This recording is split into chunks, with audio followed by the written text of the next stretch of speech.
distance education available on the site? This might help you just from a sort of a, what I do a lot is 80% of organizations that can envision their goal, articulate it, and write it down, accomplish their goals.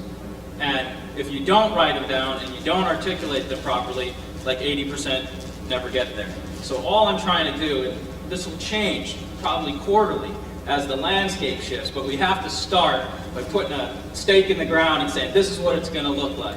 And that's all No, I understand that. I was just trying to understand why. Why? Yeah, Okay. the first one.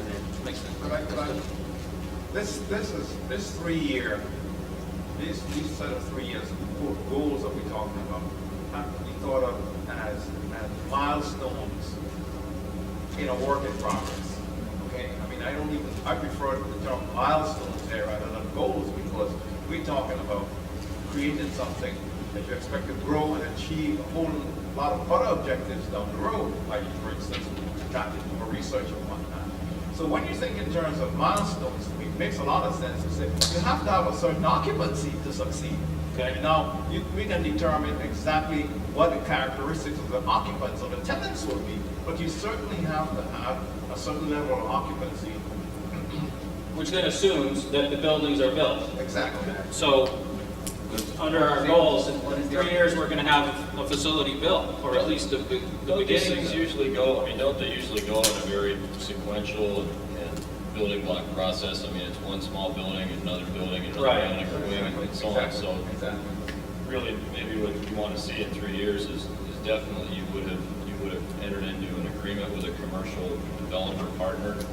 And Selected. 3 to 10 tenants are have already signed on and in place, and construction is in progress, or something like that. Repeat that, Maurice. Maurice, can you repeat? Well, I just, this park is built on an incremental basis, and in 3 years, you certainly would have wanted to see that there's a development partner in place, and that some of the buildings are already completed or in process. And it's probably just a small fraction of your full park. If you haven't achieved that in 3 years, you're probably never going to have the park. Next question, the person put corporate sponsors in place. You mean a corporate sponsor for the incubator, or a corporate sponsor for the park in general, like a large power company? I think you start with my idea would be a corporate sponsor, since you have 2 or 3 very natural ones here, being Global Crossing and IBM, and perhaps Southern Energy 3. This is the Southern Energy, IBM, and Global Crossing web hosting facility, phase 1, and they pay for that. It's in place. It's corporate sponsor either being an anchor tenant, a corporate sponsor for the park, or a corporate sponsor for your incubator. I think he's thinking more in terms of anchor tenants. No, but I think we tried to elaborate on number 2, right? Yeah, corporate sponsorship, and you're saying for what? For what? What do you want them to He's do? trying to. Well, and again, I think that's a good point, but that's a It's too detail detailed. that. It's a detail. Right, Okay. if we have them, we'll work out a deal with each one of them for whatever is best for them and for us. Okay. I don't see that first item happening unless it's funded by big companies on a purely Okay. philanthropic level, or That's fair. community service based. Well, we also, I'm sorry. Well, I mean, I don't want to say that it's not business, but it has to be something above and beyond, outside of their day-to-day business, and getting involved in the first phase. Is a master plan too detailed? Would that help? An agreed to master plan? I don't think that's too detailed. And that includes the philosophy. When I say master plan, I mean the philosophy. Is the university going to hold the property until individual leases are taken? Is the university going to throw the entire property over to the developer? That's really the master plan. 3 years to make the master plan? No. No. Saying that you have that. Right, at the end of, by May 9th, 2003, these things You can will see what all. the entire park will look like. It may not all I be would built. say that there's some sort of profit being made for the universities. Yeah. Is that something you guys, not profit, but I mean, there's some sort of cash or... Return on investment, IRS. That's What I heard Dr. say, he wanted to grow revenue. What's the definition of that? What is the definition of grow revenue for the university? Is that research and grants coming in? Is that shared equity in Well, these yeah. businesses? In fact, it's a variety of articles potentially. Again, if you look at a longer term horizon, we're talking about income from rents, we're talking about income from training programs, we're talking about equity participation, we're talking about income from patents and licenses and all those other things. But of course, a lot of those things are down the road. The question is defining what you'll be getting from what within what time frame. Okay. I'd like to just kind of do take one more question and then do a Dr. Paul Leary and say, this is good enough for right now because I don't want to get us bogged down. I want to get us to the objection. So, Another question, Steve. Another thing is distance learning. We talked about that during the course yesterday, and I haven't seen that yet. Okay. I guess I should ask the UVI folks, is that a contemplated component of this initiative? We're already active in business learning, and intend to be more so. So is that, but is that, it's just a question. Enhancing instruction could be, I enhancing instruction could be distance learning. Only the president or provost can speak to that question. I have really not made this a part of this. Okay. The provost is here, Dr. Kenny's here. Okay. So do either you gentlemen want to do it? Well, we have begun another strategic planning process cycle in which this is going to be a more important part in the instructional mission of the university. I would expect that the research and incubator part will enhance that in some way, but there are a lot of details that will be involved in that. Okay. In terms of workforce training, in terms of training for the kinds of people that work at this park or other parks of the region and so forth. There are a lot of possibilities. 3 years, 3-year timeline. We're going to be moving forward in distance education, certainly, and there may be a synergy between what we're doing and what takes place at the park.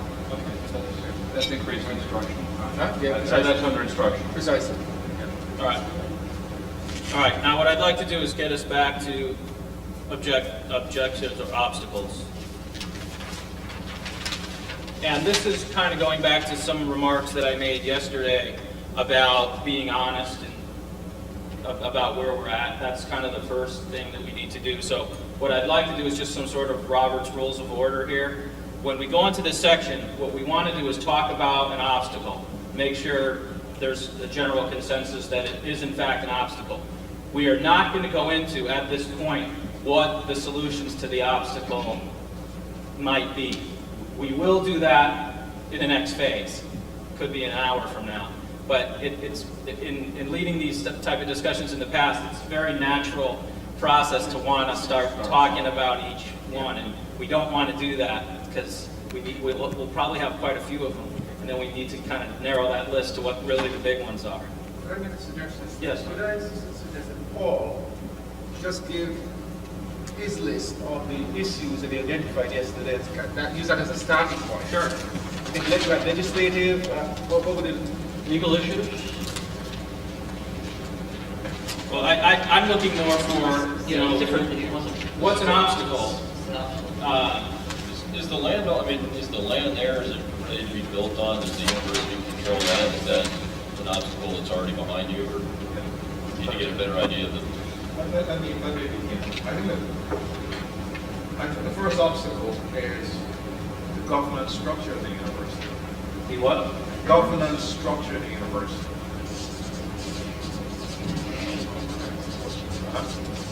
Of the university. Now, let me explain what I mean by this.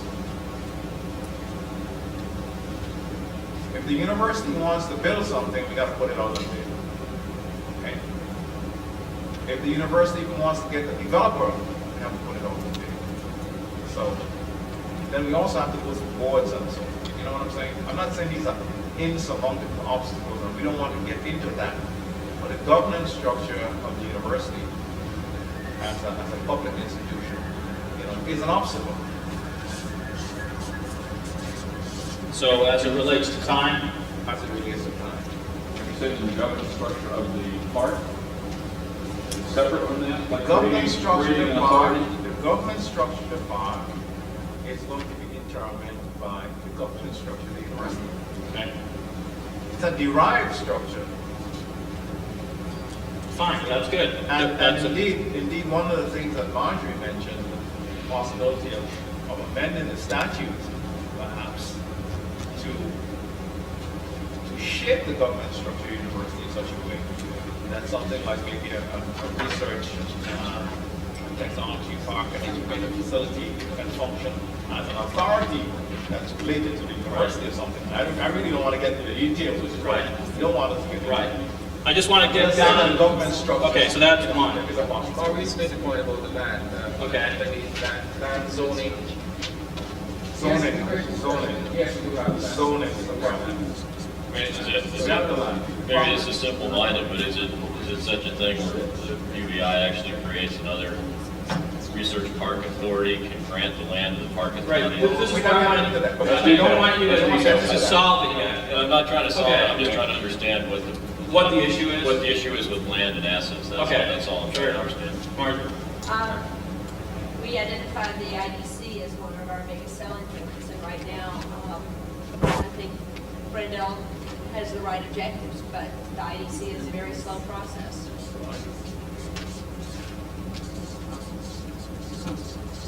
Okay. Equals one stop?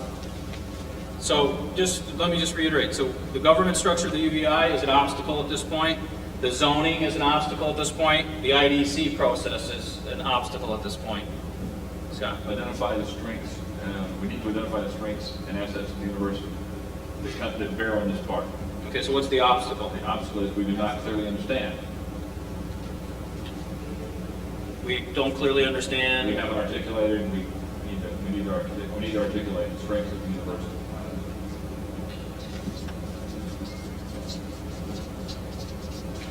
I guess strength and weakness. And which will call for an action plan. Right. Okay.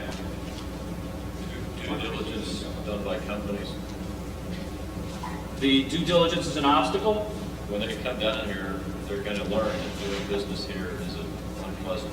Okay, so unfriendly business climate. climate, but we're not going to change the climate. The issue is how do you get around the due That's diligence? what the solution will be. Okay. I think we're saying the same thing, just a different way of looking at it.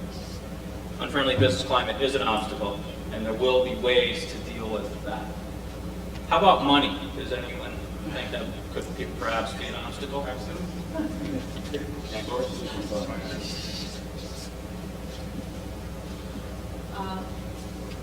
Money in two ways. Okay. You know, the university's money to build this thing initially, if we don't have partners up front, and also venture capital for perspective. Let me try to make that a bigger obstacle. We do not have a philosophy for the park. Is the park going to be development run or university run? And that will really tell you a lot about that. We do not have a philosophy for the park. What type of philosophy, Scott? Just That philosophy is really, it takes two branches in the U.S. generally. The university is going to run it as Florida State University of Florida have, or they're going to go out and do a request for qualifications for a single developer who's going to be your partner. It's going to be more commercial like park. so it's philosophy relative to the financial How the structure. park is structured and managed. Which ties somewhat with the governance structure. Yes. As we would government Yes, structure it the does. park. Yes. Philosophy regarding the park structure. Does that issue include the oversight of the whole? Yes. Hazard mitigation? Hazard and environmental. Hazard and environmental. For sure on those. That's what I was CCM. Okay. So I mentioned companies, having companies, wouldn't it, I mean, it's an obstacle because there ain't no companies here that are going to be associated with that. You're trying to bring companies to this park. The fact there is no companies to bring to the park. Well, Isn't that an if obstacle? the goal is to bring companies to the park, Mhm. and the result is companies are in the park, Right. what obstacles may be in place that would prevent companies from coming into the park. That's what we're trying to delineate. In other words, 2003, we already have companies in the park, so it's already been accomplished. So Our the problem is- geographic location would be an issue because The we're problem is far there's away no- from where most of these companies are housed. There's no marketing plan, is the problem. Okay, so is the obstacle the marketing plan, or is the obstacle our geographic location? Could be both. Okay. So you're looking, okay, I see what you're saying. It's not really location, it's distance Yeah, we identified Is that what location you're as as an asset. as an asset. Right. But, so that's why I'm articulating it differently. What he's saying is, a Just potential yes. obstacle is the distance from a pool of potential companies. And I'd say that particularly in the incubator context. Right. That's fine. We got it down. Marketing plan, maybe? was- Marketing plan, there's no marketing plan. There's no competitive information.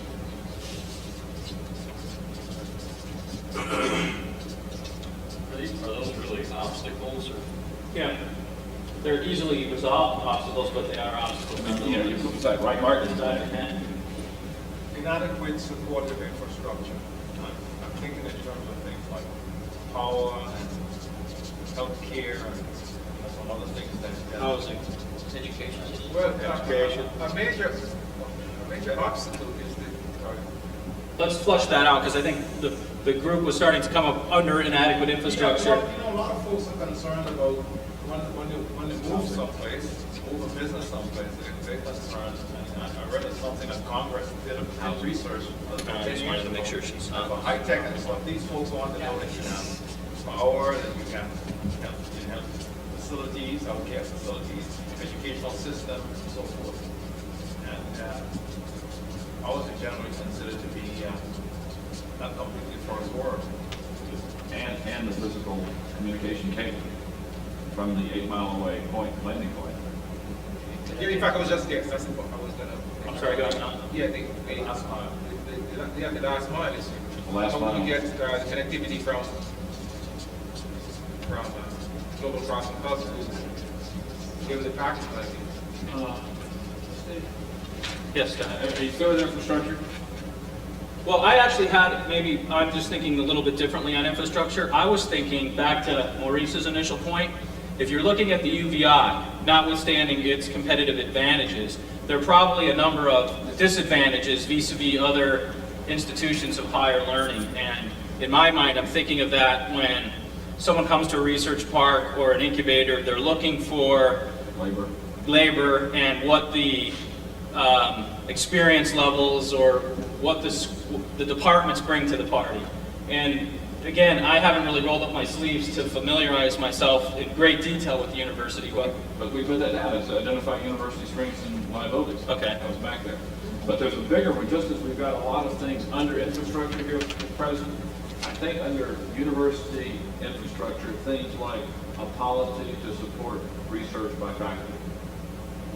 Perhaps a corporation to handle intellectual property in corporate contracts with faculty. Yeah, but I thought that would be, I was just going to add some detail. that would be explicated under the, what is it? The governance? No, there was something about CPI. What was it? Strengths. Strengths. Remember I said it should be Okay. strengths and weaknesses, okay? That should be changed to strengths and weaknesses. It's not just the strengths alone that are not articulated, it's also weaknesses or Right. limitations. Your PhD programs, for example, the PhD students and stuff like that. Right. You know, Okay. Labor It's issues. labor. When we say this, Anthony, the labor issues, both having a qualified labor pool here to work for these companies, as well as, you know, and I'm kind of relying on other people in the room, but I've heard that it's, you know, there's difficult labor laws to work around if someone's not working out with the company, that kind of thing. Those might fall under unfriendly. Yeah, the second one, the first one. yeah. Okay, anyone else? Anything to leave out? Natural hazards. That's what I meant on the top, like. Hazards and hazard mitigation. Like natural disasters, is that what you meant? Okay.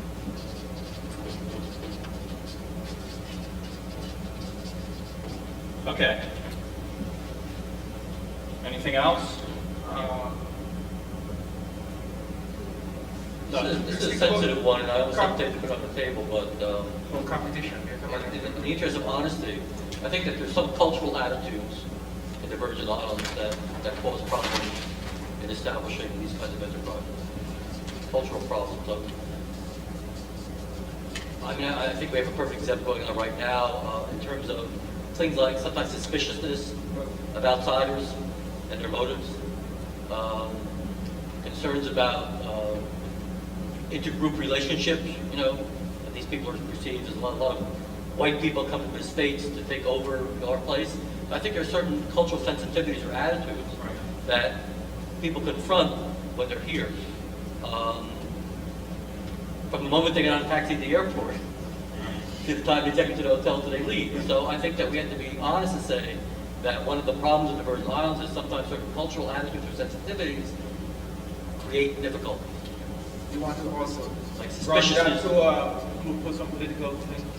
Well, I think it plays out in the political arena, but I think it's driven by, more deeply rooted cultural issues like, fear of outsiders or suspiciousness. Fear of aliens. I think you need to add the political status as an obstacle. Political status? That's correct. That could be an advantage. Pardon me? That could be an advantage Political status or because political it gives you more flexibility in Political terms of the status, tax. there are some advantages, but there are definitely some disadvantages with respect to some laws as to how territories are handled versus states. Issues of customs and other things are definitely a part of this. That's another obstacle. We're a different custom zone. Well, that's part of political status. That's exactly what I'm talking about. But Nancy, it might be useful, Vernon, to be more specific, because we've already set up political standards that are advantage with regards to things like ITC. So we don't have a different custom zone, and some of the other things that we might want to be more specific. Okay. Just say political standards. All right. So what are the things of the political standards? We have different custom zones. There are all the application of federal laws. And I don't know, I couldn't give you all of the specific, I couldn't give you specific ones, but there are some inconsistencies between how they handle the states versus territories. Okay. Could you speak to that, Patrick? Well, it's an area that comes up in a lot of different applications, and sometimes it's benefit. I mean, I was just thinking that for some reason, the U.S. Virgin Islands is exempt from the Jones Act. An area that currently is not, which means you can ship back and forth here on foreign-owned boats. You can't even to Guam, which is a lot further away. With regard to the Constitution, we're an unincorporated territory. There are real issues right now about whether there was just a case in Guam that the Commerce Clause and Import-Export Clauses do not apply to Guam. That's been an issue that was litigated in the Virgin Islands. It was not ever resolved. So I think with regard to technology and patenting process and copyright, we're fully part of the U.S. But sometimes people don't like having to fill out forms when they leave here. There's some issues about whether the currency rules apply and so forth. So I think that in most cases it isn't an issue. Where I've mainly run into it on practical matters when people ship things down and they have to go to the airport, and that goes back sort of to the unfunded business fund. And if you ship a business item down here, like I had a client send a big camera, they had to go to the airport to clear it and sort of take half a day. Right. Or pay somebody $200 to facilitate it. So, it's sort of interactive. Could this be what we were talking about yesterday in respect to permits and the processes of getting things? I think some of it are true differences, and that might affect how someone does business here. But some of them also go to issues that come up with regard to, business, doing business here. And I think some of it ties in, at least my experience, with some of the cultural attitudes. I mean, this is not a place where 24/7 is ever even, conceived of. If you're really trying to work, 10 hours a day or shifts, there are a lot of things that can take big blocks of your time that you have to do personally. It's a question of incentives for developers. We can talk about that earlier. Right now, we don't have any special incentive, if I understand the legislation, the current legislation does not. We don't have, it's interesting, there are no specific incentives for builders except for affordable housing. There's a very elaborate affordable housing statute. I don't think it's ever truly been implemented widely. The IDC can give benefits anyone that they deem is in the best interest of the territory and its people. There is a catch-all category. And for example, there are many shopping centers that have IDC benefits under that. And there are issues ongoing right now about timeshares, which are not exactly developed, but are those models that are a little bit the closest so far where they. Okay. There's a young lady back here who's got a question. Yes, there's another issue just in terms of status that I wanted to point out, just in terms of shipping here, period, because we fall into a very strange category at times where we're considered international in terms of U.S. shipping or international. There are actually companies that will say they will not mail because they don't mail outside of the U.S. And I've had many a battle with people when you're trying to order online and they say, we don't mail outside of the U.S., and you get into this whole battle about, well, we are the U.S., and they will refuse to change their policy. Also, the VI isn't even listed. I mean, we're talking about e-commerce, and a lot of times you get to Virginia, and then whatever the W's start, that's it. The VI isn't even listed sometimes. And then sometimes you'll see Puerto Rico listed, and sometimes it's, Puerto Rico and the U.S. Virgin Islands, but there are numerous sites that don't even consider the VI. So that is a real dilemma at times. Okay, thank you. High cost of living and doing business.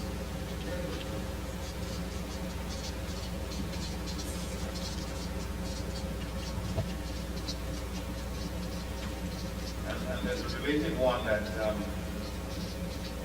really works, and that is limited availability of consumer goods. Some people, they don't care to live here because there are not enough shopping centers, there's not enough variety, there's not enough stuff in the supermarkets, It's, I don't know whether that's an obstacle, but, No, I think it is. I think it is. There's kind of make decisions based on those kind of things. Okay. That's part of the quality of life. What about crime? Did we cover that in one of the other ones, or did Yeah. Did we? You should put it down. Crime.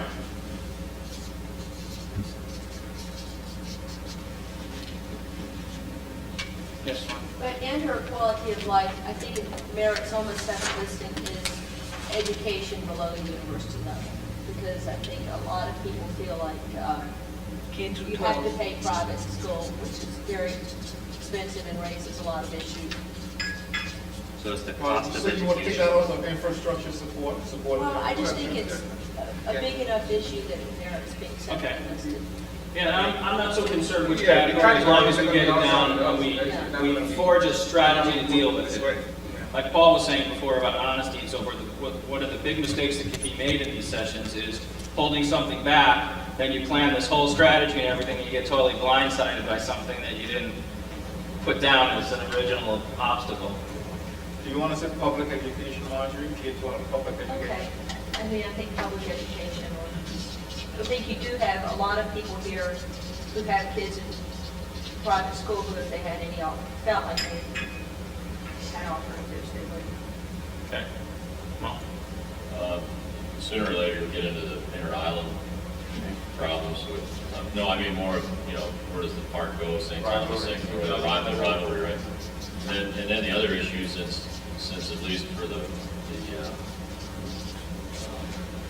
hub, or the web hosting site, whatever we call it, being on St. Croix, you've got the separate issue of St. Croix's condition and economy right now.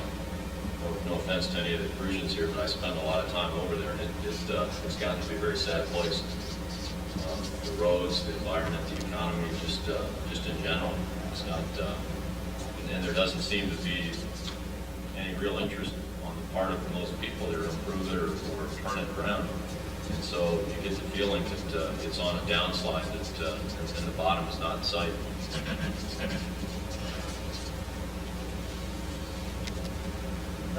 This may have already been covered, but I was thinking about the fact that we have a large and inefficient bureaucracy. If you look at things from as simple as registering your car to, Roy said, getting a business license, we have a very large bureaucracy for our size and a very inefficient one. It's difficult to get things done here. Precarious financial condition of the government. What, I'm sorry? Precarious Precarious. financial condition of the government.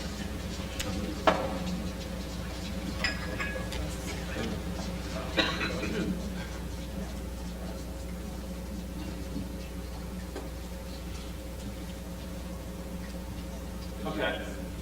I'm sorry. We don't have a enabling piece of legislation to create a research firm. Now, the question is, can the president decide it in his master plan without going to legislator, or is it going to be legislatively required to have, to create a master plan? I don't think enabling legislation is the right, I don't think enabling is the right I think that what would be a better word about it? It's not enabling legislation. Because I mean, again, I sort of saw that as more toward the next step to, resolve issues like the governance was the legislation. But I mean, I think So that would be really a we solution. don't have the, first the issue is determination of what can be addressed with legislation versus other means, and then preparing the legislation necessary, MOUs and so forth.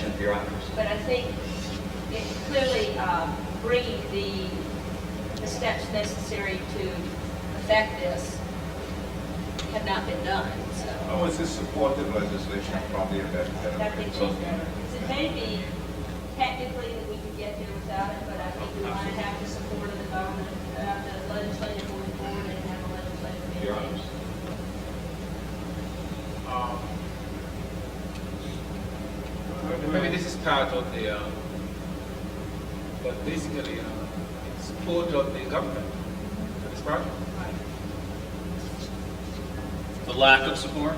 Well, right now, at least outdating this, right now there's.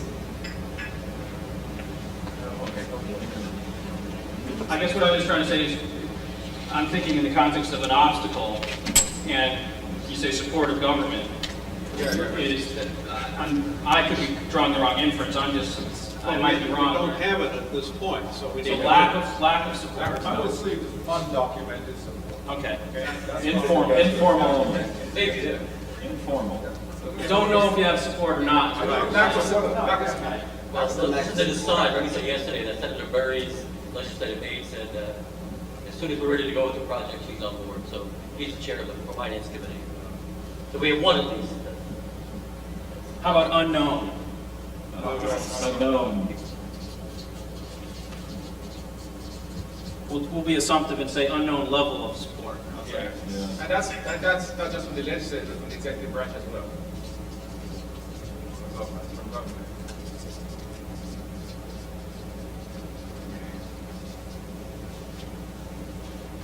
All right, Bill, I did last I got a year. question now. I know Mauricio said something about, somebody investor coming to the territory and he may look at St. Croix and decide himself that, wow, I want to invest in the Virgin Islands, but I in this park, but I don't want to reside in St. Croix, I want to live in St. Thomas. So isn't the location significant obstacle? How would you put that down? You mean as far as the ability to commute between both islands? Yeah, something along that, because that person may decide, yes, I want to invest in the territory, but I may choose to live in St. Croix, or I want to live in St. Croix, I want to live in St. Thomas, or I want to live in St. John. Let me respond to that. First of all, I think what we said is we're not really responding to those kind of questions right now. We're just trying to identify what the obstacles might be. Well, I'm just asking that may be an obstacle. A person, So that's why what I think, if I understand what you're saying, is perhaps inter-island, the ease of inter-island commute could be a potential obstacle. Is that what you're saying? Or reliable seaplane service? What- You have a solution? Is this a conflict of interest? Is that what you're talking about? Yeah, Or is it that what you're saying is, we may want to build a park in St. Croix, but the person wants to prefer to park in St. Thomas? I'm not quite sure that I understand what it is you're saying. I'm saying like the guy decided he may not want to, they want to go in the park, say, if the person working in the park, he would choose to, let's say, come out of the box and say, I want to live on St. John, and I want to live on St. John, so I'm putting the question out there, is that an obstacle? And the only obstacle I can perhaps see there is the frequency or lack thereof of transportation. But because if that's a personal decision, that's really not a, you know, somebody could decide I want to live in Florida and invest in the Virgin Islands. So it's not really germane to the VI, but I do think there is a perceived problem with getting back and forth between St. Croix and Maurice's assurance that has been fixed. Okay. What I'd like to do at this time is I think we've gotten, I haven't counted, but I mean, we probably got a couple dozen anyway, good obstacles. And what I'd like to do now is, first of all, let me ask, does anyone need a break? Because this would be a good time for a break before we get into solutions. But if nobody needs a break, I'm happy to keep going. So, you have a feeling one way or the other? Huh? Take them as you need. Okay, take them as you need. All right, so what we're going to do now is talk about strategies. And again, I want to be careful on the devil is in the details. I just want to identify this morning strategies that need to be developed. In the development of a business plan, those strategies will be broken down a lot further, but what we should at least do today is just identify strategies that need to be deployed. And the strategy should tie to each obstacle. So for example, if we start with the first obstacle, which is the governance structure of the UBI, what strategies should be deployed that will overcome, or I always like to say obstacles are put on this planet to see how good we are at either going over them, around them, or through them. So what we should be looking at is designing strategies to help us to go over, around, or through the governance structure of the UBI. So maybe we can start with that. Can we clarify what the structure is? Well, we have two things. We have two elements of governance structure. Both of them being related to the board of trustees. We did have another entity that we wanted to, or another challenge that we had to face, in which the governance structure really was a problem. And we solved that problem by establishing a foundation for the University of Virgin Islands, which would deal with some things that relieve the Board of Trustees and also free the foundation up to do some things that the Board of Trustees never stopped at. Okay? So the solution to everything that So, yes, yeah, I see. the solution, because I happen to know that there are some members of the Board of Trustees who would not want to become involved in anything that smells like a business. They don't feel that they have been, that's part of their responsibility as a member of the board. They see that's too speculative. They see their responsibility having to do with instruction, research, and service, so to speak, and not business. So that we would need to either find a way to keep the board in its comfort zone as we move forward in establishing this research and this research part. Scott? Could I just suggest a strategy? No, but I think it's governance structure in general. I feel that it's really, just as we did with the foundation, I think for state universities, the best model, it would seem to me, would be to have some other governance structure allow for some other kind of Let me suggest this. The term we used is direct support organization. Your foundation is a DSO, and that will allow it to be a 501c3 in support of the university. We've created 2 additional DSOs. the research authority, which may not have trustees on it. That'll be decided later. That's the authority that is direct support 501c3 that runs the park. The second piece is the research corporation, also used extensively in universities, and that allows contracting direct with commercial organizations and re-subcontracting back to the university for labor and equipment, and reimbursing the university. Both are direct support organizations, just like the foundation. So the strategy is create Two additional Create two DSO. direct support organizations, one to enable research and contracting, and one to run the park. Yes, you can just say DSO.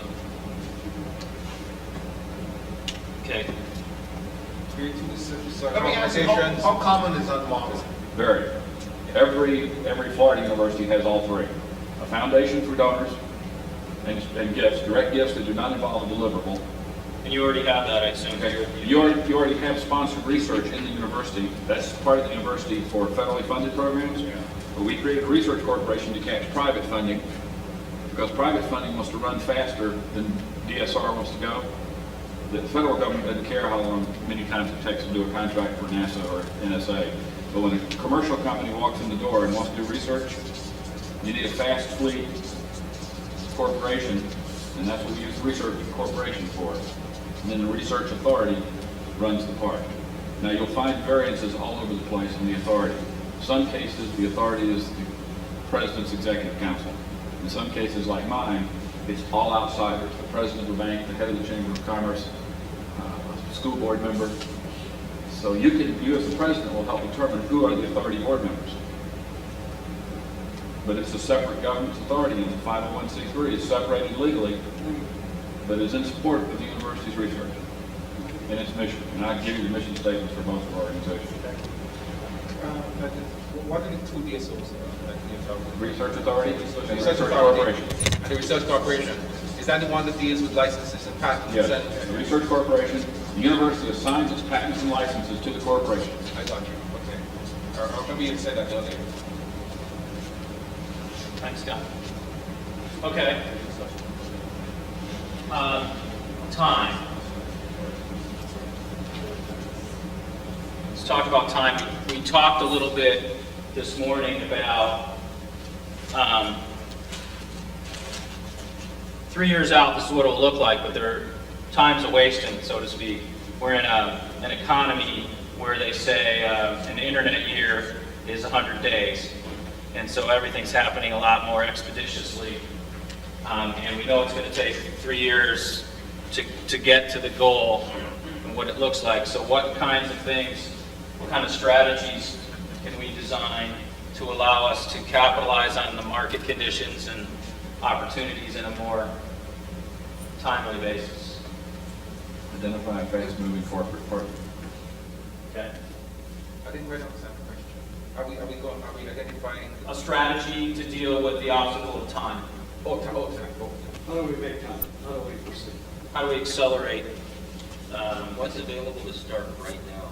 It helps to have a business partner. It helps to have a business partner who brings a sense of urgency. Is there a building or something available to start right now? First, there should be a project manager. Alton, are you an appointed project manager? No, I'm not going to be the project manager. Scott, Are you about the target stuff? No, what we need to do first of all is decide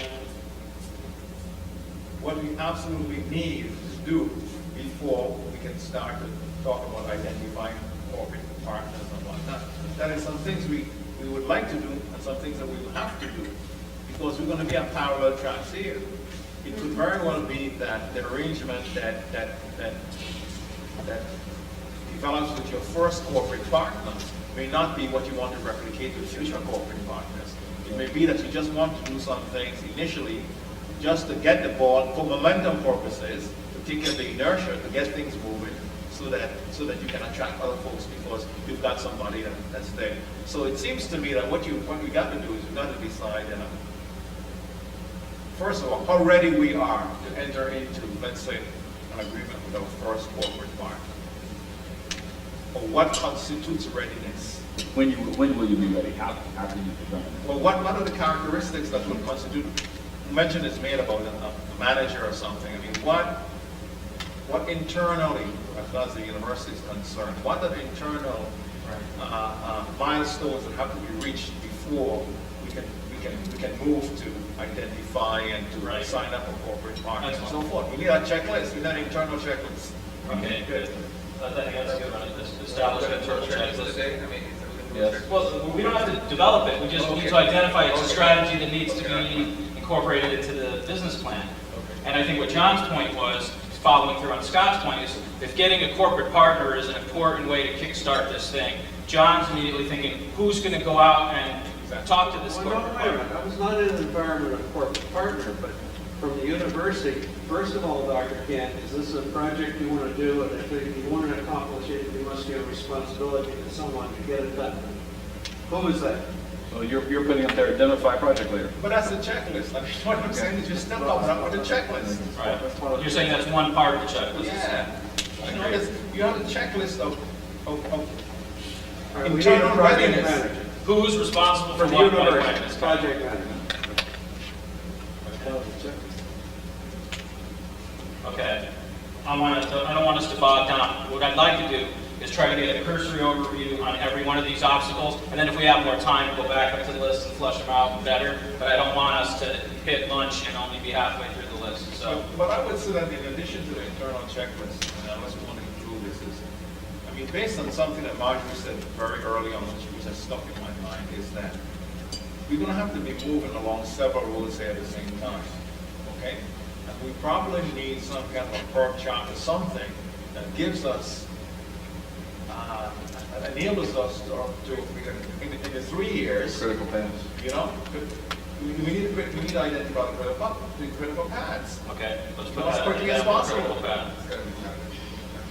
I just happen to know, just because that was one of my assignments, when I'm done with this, I'm going to create a critical path document. So that's definitely part of what we're going to do.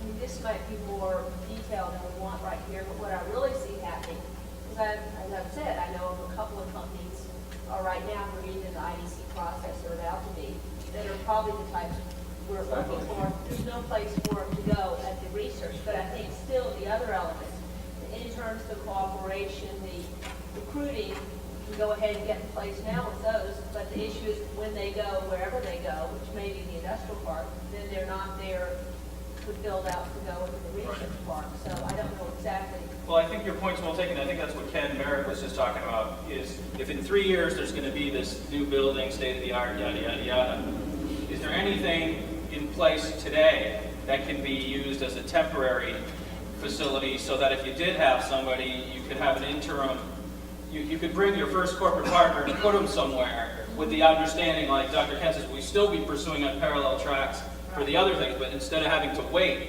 perhaps there's an opportunity that someone's in the IDC process right now, maybe there's some building the university has or somebody knows somebody else has that's sitting empty that we could connect some bandwidth and So we identify temporary facilities. yes, good idea. Or transition Yes, facilities. excellent. Identify transition facilities.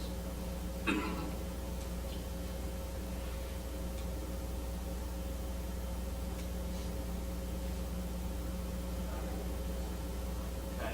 Or in certain cases, it may just be we lose them, but by having that relationship and getting them here, I think that's what Dr. Kim was saying, we can promote this company that we have a relationship, even if their build out needs are such that they really can't, you know, Right. positions. Okay, how about zoning? Can maybe the zoning, whoever raised this, could maybe just articulate it a little bit again, just so I I... think that the property that what's in Croy is currently zone residential. Yeah, Okay.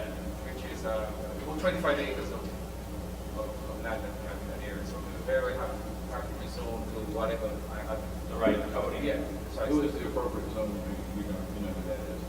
The university has to go to local zone? Yeah. The legislature has been known to change zoning unilaterally, though it's not something that is, I mean, I think for some special purpose, it could be incorporated in that instead of like the DTNR, but that would be something we could consider. But in connection with zoning, there's also CZM, which is also under DTNR, but really is a different process. It's actually, can't be done legislatively, so. So from a strategy perspective, what do we need to, We need to determine appropriate zoning. Identify location and zoning. We need to approach the legislation to not changes on it. And then we have to quickly determine exactly what kind of facilities we want to have there, because we're going to have coastal zone management in terms of any new facility, not so much in terms of current facility. We have a site that we have an interest in as a residential facility that is large enough. I guess it's about what, 3,000 square feet. Yeah, 3,000 square feet. Large enough to get a small incubator or other business in. And I don't think we're building that will require any special CCM committee decision. But certainly if we were to think in terms of the entire 24 acres, right, that's going to require What architects and planners like to probably do, hold a planning charrette. That's a brief meeting where they listen to you for a while and they come back with an initial site plan. And it can just be literally, they'll bring back 3 or 4. Residential's over here, major buildings are over here, the entrance is here, the roads will go there. They love to draw those things based on a brief meeting that your university architect does. okay, fine. So we host a planning charrette. Yeah, so what we will, And that will identify your probable zoning or master plan. we do have Dr. Rochester, who's our co-host, who has done a lot of work with CCM and Chancellor Wampen also. So we do have an outline and our facilities director and our architect. They have had a lot of good experience in CCM. So what you're saying shouldn't get difficult to achieve. okay, so you call that, again, host a planning, Charrette, it's the French word C-H-A-R-E-T-T-E. A-R-E-T-T-E, I think is what the architect, it's an architectural. Okay, right. The only thing Yeah, no problem. that would need to go in that at some point we need to think about too, is whether we're going to use the water at all, for marine biology research, because my experience is that puts in a whole different time frame and federal agencies as well. so based on identifying the location first, then that would determine who the players are that might be at that charrette, is what you're, if I'm understanding you correctly, if it would require coastal or. But even that federal, if it's got a Okay. leak, then you're going to put a. Got it. Okay. How about IDC? I think we talked about it a little bit yesterday, as far as Marjorie, maybe you want to articulate what strategy we. Well, I need to have sort develop. of two thoughts which aren't necessarily compatible. I mean, I do think Dr. Gerard is the first confirmed executive director in about a 6-year gap, and she is extremely supportive. And, what I'd like to see happen, there are 64 commissioners that have been nominated, is them to be confirmed, and to have an IDC that meets on a monthly basis for timely executive sessions, and so that we get applicants through quickly. And so that it's not an impediment. There are also compliance requirements and so forth, and some other, I think, special legislation to work with between the university that would be beneficial. But, one of the things I have thought about, particularly say an incubator, and maybe overall, is to follow the Department of Agriculture model, which is basically, in meeting certain criteria, have someone, at the university who can in fact certify, and therefore you get, the benefits. And then maybe, when you were ready to go to the next stage, have the full public hearing, or some other ways to expedite the process. Because right now, it takes, for many people, a year, and that just does not come along. Scott? Can we summarize it as develop appropriate relationship and procedures? Are the MOU stuff that you're talking about? Yeah. Well, in terms of what relationship you want to be the IDC? Relationship and procedures, I think identify the appropriate MOU relationship and procedures with IDC. I think all that's correct, but there's also still right now just some fundamental structural problems that impact all businesses. And I'd rather try to fix them for all businesses than try to carve out, yet another set of exceptions which releases. What? Fix them for all businesses? Yeah, I think that's maybe what some people are questioning is, in the context of what the UBI is going to do on this business plan. Since there are some issues relative to the IDC, what strategies will need to be developed to get us over, around, or through that obstacle? Because can we fast forward this legislation about the university? It seems to me that as I listen to everyone, that's the only way we're really going to be able to deal with this problem. We're going to need some piece of legislation that enables the university to do what you suggest that already exists with regards to agriculture. We might want to identify the sectors that we want to host at this park, and we might want to expand the legislation that applies to agriculture to these sectors, and have the university as the compliance agency, or whatever the term is that we use. Or what I thought of is, continue with the IDC as the compliance, as far as, but it's, the issue is getting the people the tax benefits guaranteed, so they'll plunk down their money and come down. Right. And maybe have that done by the university. The issue there, with agriculture, it's just a certification by the commissioner. If the business review gets more complicated, then in effect you create a second IDC within the university, which isn't always efficient. So, I think at least with incubators and maybe with certain models, we do have some sort of certification system is the only way really. We've got to have 1 month response. Anyone submits an application. If you have more than that, So what is our strategy then to achieve 1 month well, response? it's going to be a combination of legislation and working with the IDC. We want them to be our partner and our friend. We don't want to So develop an MOU yes, and fast track UBI impact legislation. yes. Excellent. Develop an MOU Fast track and fast track UBI. impact legislation. But to the extent possible with their support for the legislation. Precisely, absolutely. Yeah. No, that's what I was getting at. You said it. Good. Okay, strengths and weaknesses of the UBI are not articulated. Strategy, someone needs to articulate the strengths and weaknesses of the UBI. We need to get a proposal, to put together something on that. Okay. Articulate strengths and weaknesses to be done by provost or office of provost. The strengths and weaknesses as it relates to the park. Right. Right. Within the context of this discussion. Not respect to the park, with respect to the perceptions of. No, with respect to the specific results that we're trying to achieve at the end of this period. Right. Okay, all right. Remember, we're focused right now on Good point. these results after the end of 3 years. So Right. what strengths or weaknesses have a bearing on that? On those Yes. objectives. Okay, unfriendly business climate. Okay, what kind of strategies can we deploy to deal with the unfriendly business climate? Buffer. I'm sorry? Educate? Yeah, I'd like to have a welcoming board or an advisory board for any potential companies that are coming down here. I'm talking through a lot of the, We called it a one-stop shop yesterday. but Create a buffer, one-stop shop. Yeah, I like buffer in there as well. I stole I it think from it's going to be Percy. more than one of an entity. What you're going to have to do, and I don't know whether we can do this in partnership with a small business development center. And see, I think that's another strength that we have at the university. We have a small business development center housed at the university. We're going to need to assist these businesses in getting their licenses and whatever it is needed to obtain from the government.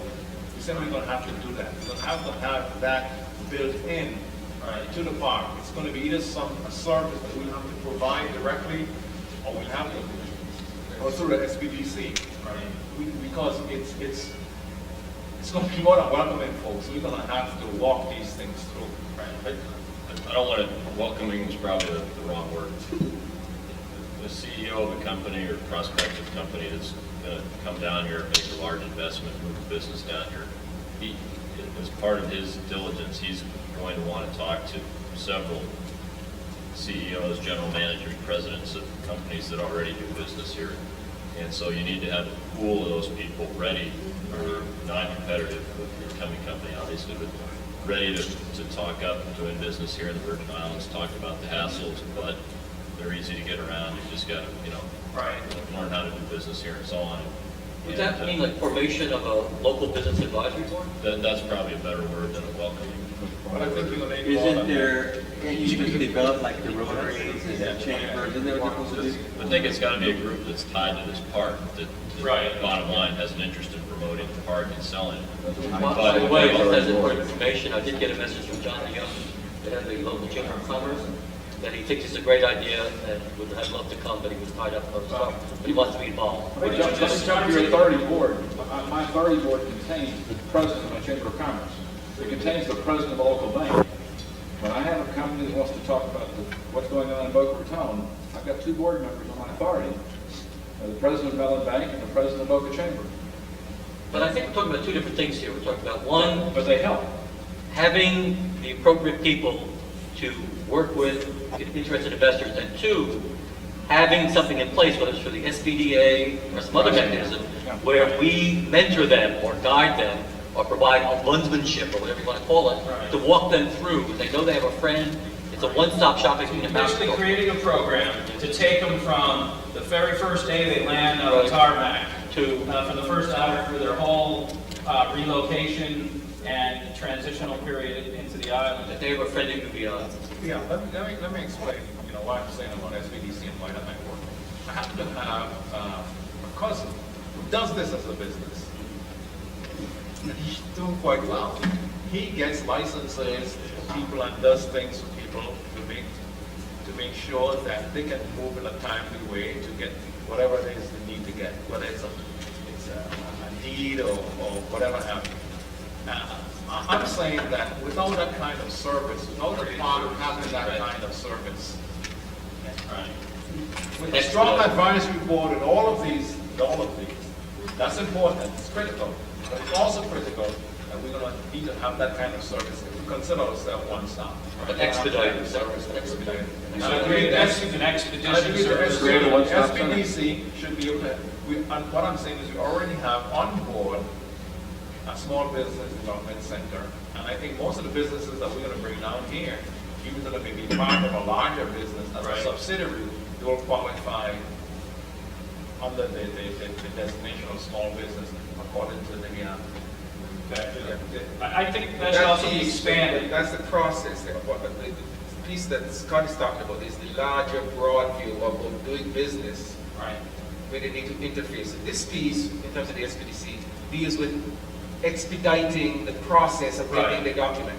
But the other issue now of what is it like to do business here? We need to talk to different, we need to do what Scott is saying.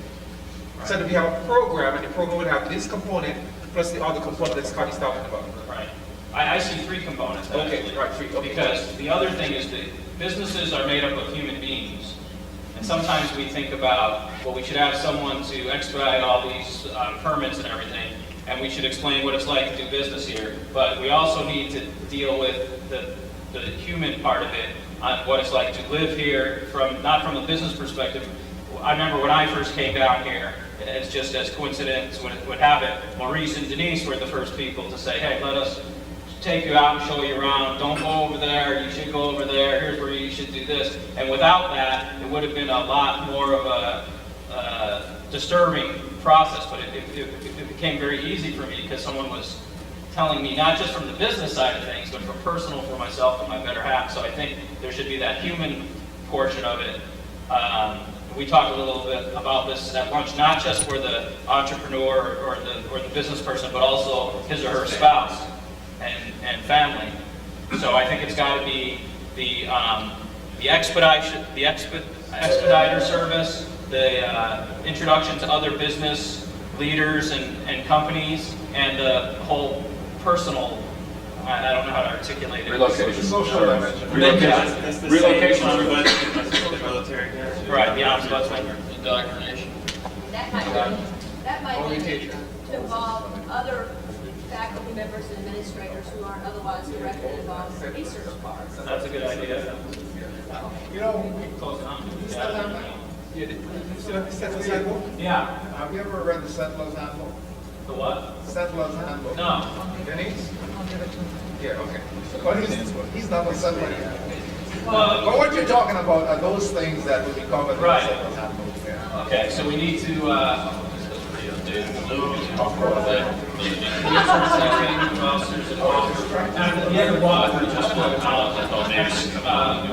business services.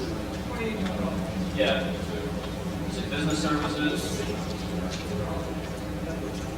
The expediting service, Expediting. How about mentor? basically you need a, Expediting service. Steve, I used to run the research labs for ITP in London, Paris, and Madrid. This is one of our biggest problems, it's a human problem. And one of the things we did to help solve it is we hired some of our retired locals to sort of be their godfather, Excellent. to steer them around. So the business service expediting and personal. The three legs of the table. Business service expediting and personal. We can, okay, question, wordsmith, okay. Okay. Money. Identify, create venture capital angel networks. Okay, that's good. Identify. And or create. Identify and or create. But Steve, the first money is to actually build out this park, which may or may not be a venture capital. That goes back to the structure of the park. Identifying a developer. If you Yes. decide to go with a developer, is it going to be a university's own building? Right. That's the not philosophy venture of the park. I was thinking more of money to attract. Right, well, but even before, the first venture capital is built buildings. The first money issue is how does the park get built? And that's a different issue altogether. That's the philosophy of the park. That's what I think. That's what most of the university research park people, are you going to have a university-owned facility, or are you going to turn it over to a Right. developer? And that's a binary decision. but maybe a combination of both. Maybe We more were combination. told, you know, whether this, you have to investigate, Frandale indicated that there was some sources of federal funds, several $1 million that she knew about that would be available to provide some initial construction money to build the first wing. You know, so that's what I'm saying, we look at several possibly. There were federal impact dollars. Yeah. They're kind of going So, away. but, Okay, so one was you first. got to find money. So there's multiple strategies. Right, so let's just get some of them down here. Federal money, Federal money. For the park itself, the park infrastructure. Federal money for federal money for facilities and infrastructure.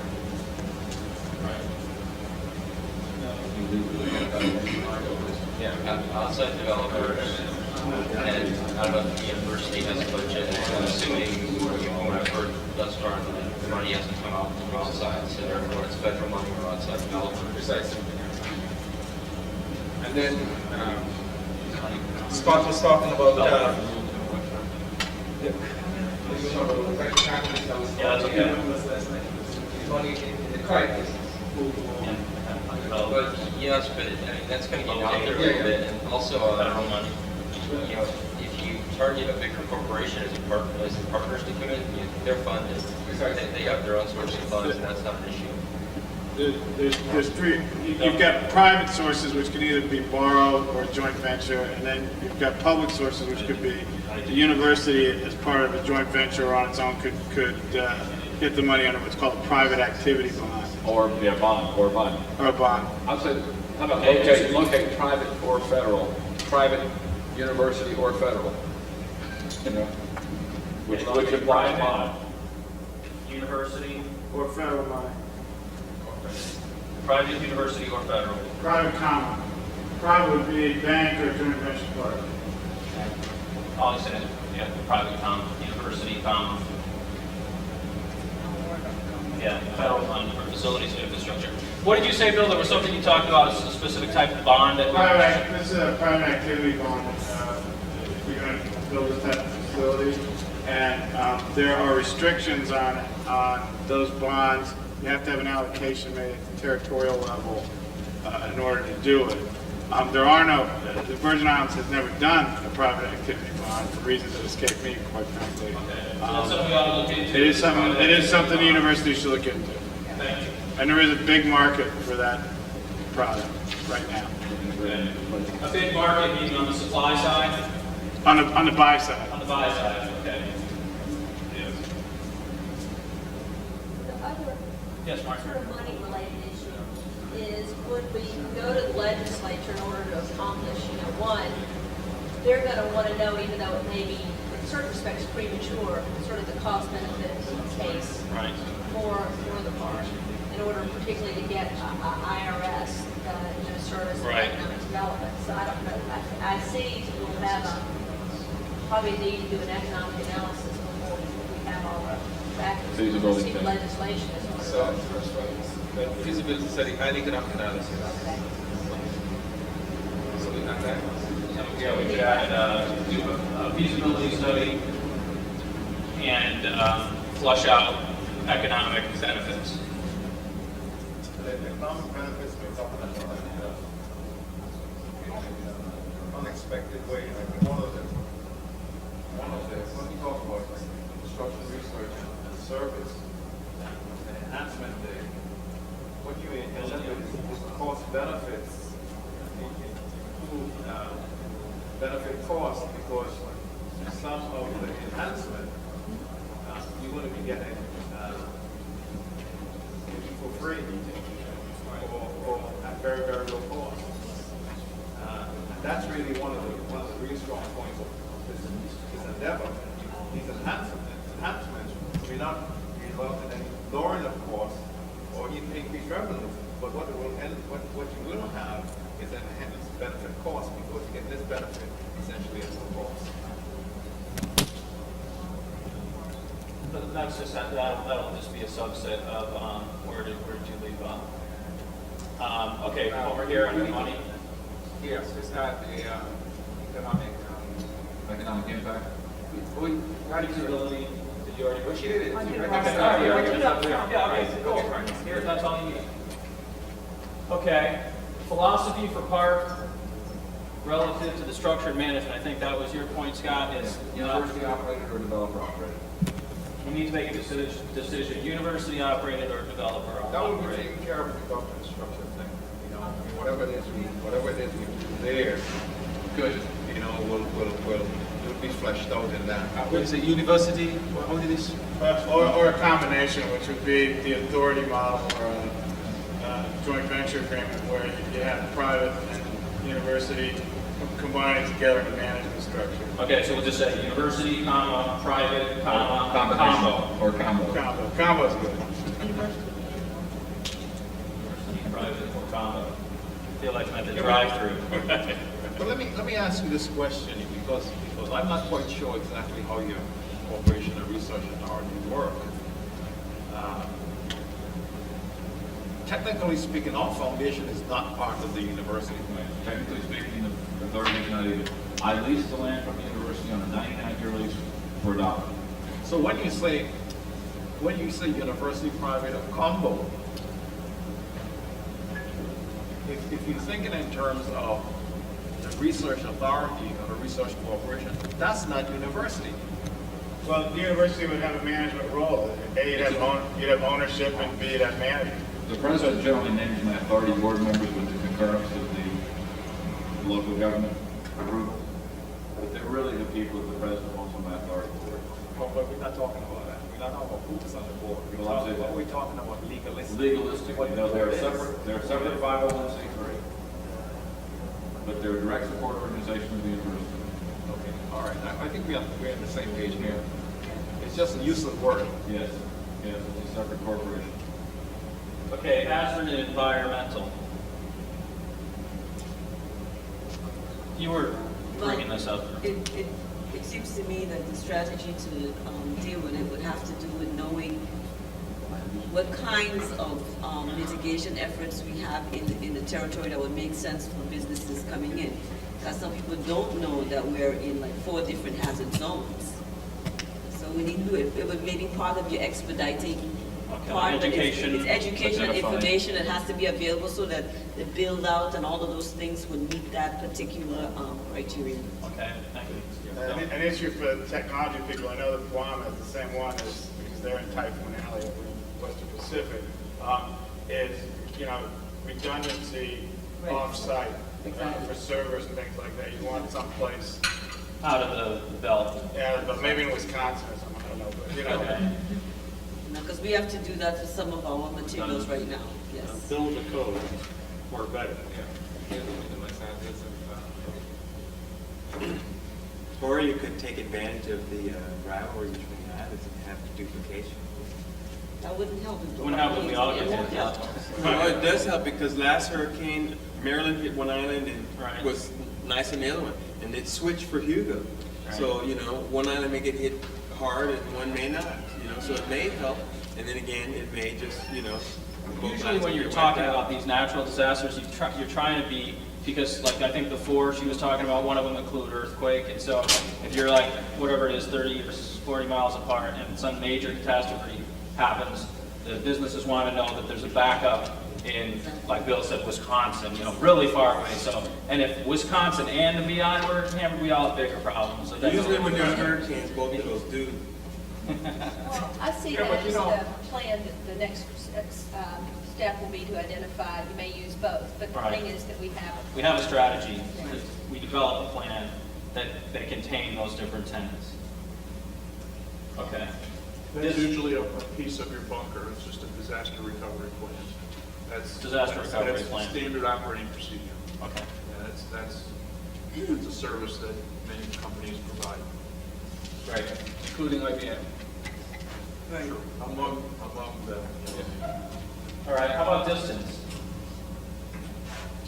What was the issue? Someone please. The issue, I believe, was The issue related to if I'm in Florida, there's, several hundred companies very close by that can take advantage of the research park.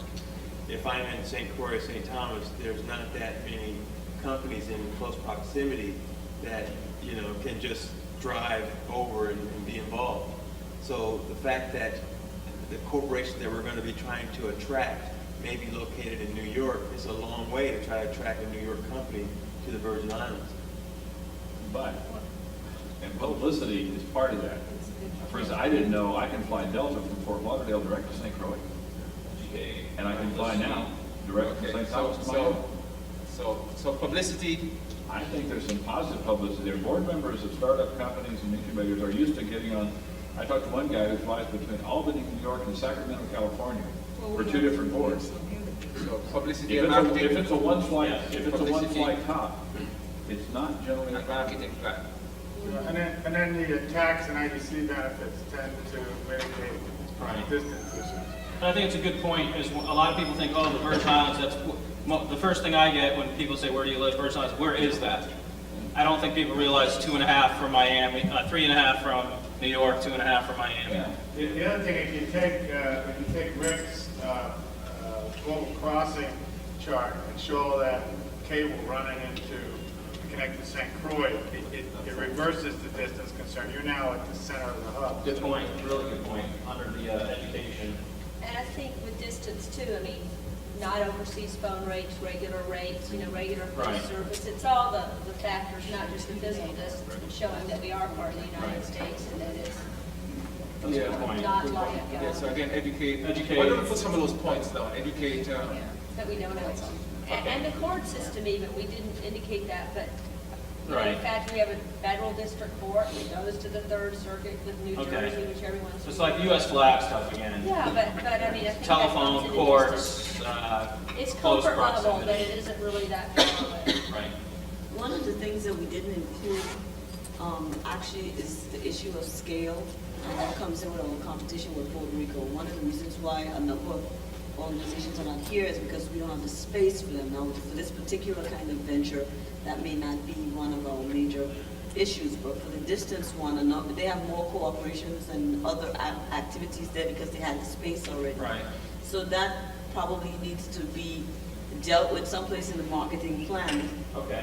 Because, and also the customs issues are different for Puerto Rico. They have some advantages that we don't have. In the competitive matrix, that would be something that we should have to focus address, on. exactly, yes. Well, it goes back to the philosophy though. Are you going to build a Class A office park, or are you going to allow light manufacturing? Light manufacturing, then you are competing with Puerto Rico. And If you're in a Class A office based around technology, you have all the assets you need. No, I agree with you. I'm just saying that we also have a perception issue with respect to scale and Puerto Rico that people have to deal with, I think, in marketing. And that's one of the, even though they don't need it, it's something that we still have to Yeah, address. your business does not require. But we're huge space. we're English speaking, so that Under our- this assistance to thing, market. we say use the global crossing map.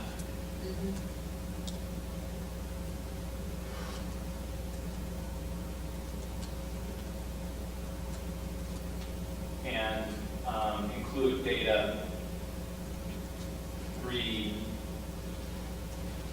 U.S. flag issues.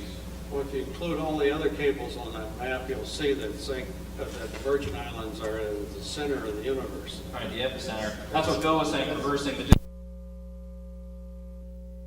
Where that So costs include money. a tourism style campaign in marketing plan. Yep. But I think you said financing is really, important. I mean, right now, the IDC's materials proudly indicate that, Dr. Schneider's governor.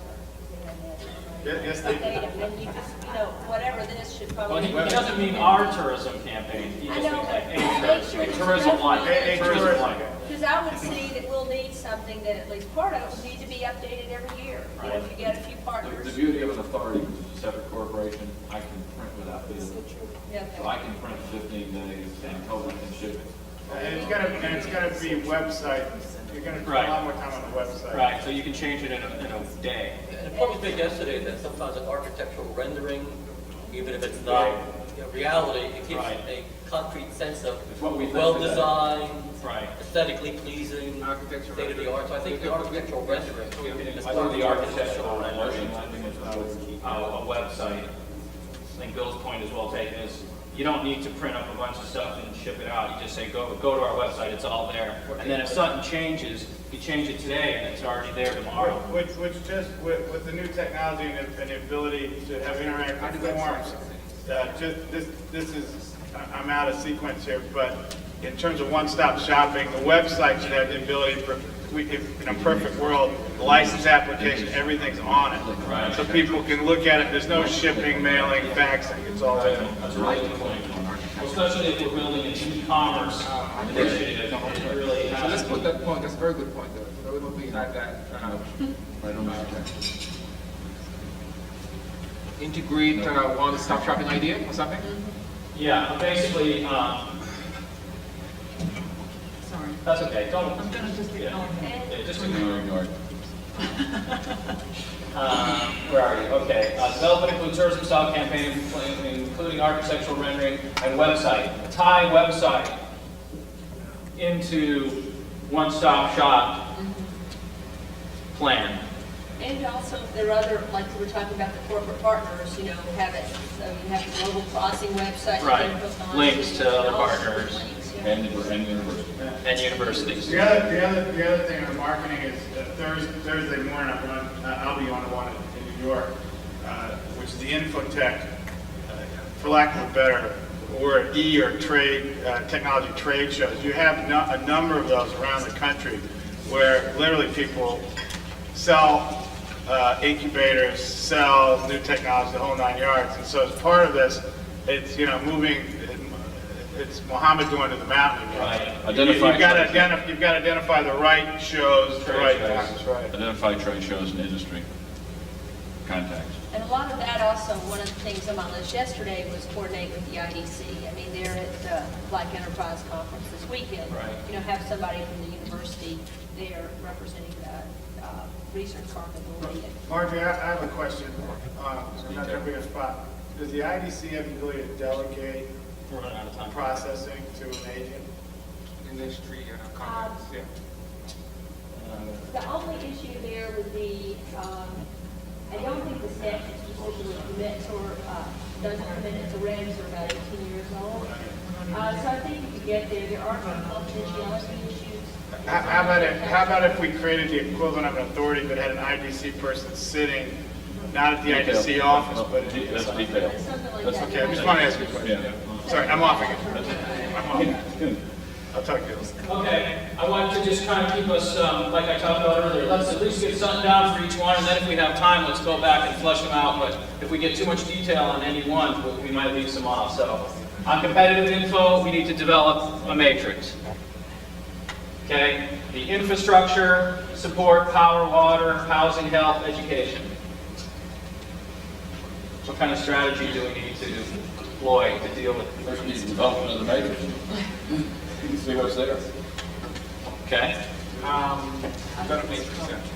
Well, I think for power and water, we should do what we have at the university. We should have home power and water. Well, develop matrix, and then that's an agreement with the university to provide, or it's called an interlocal agreement to provide fire and police. There's just a bunch of stuff.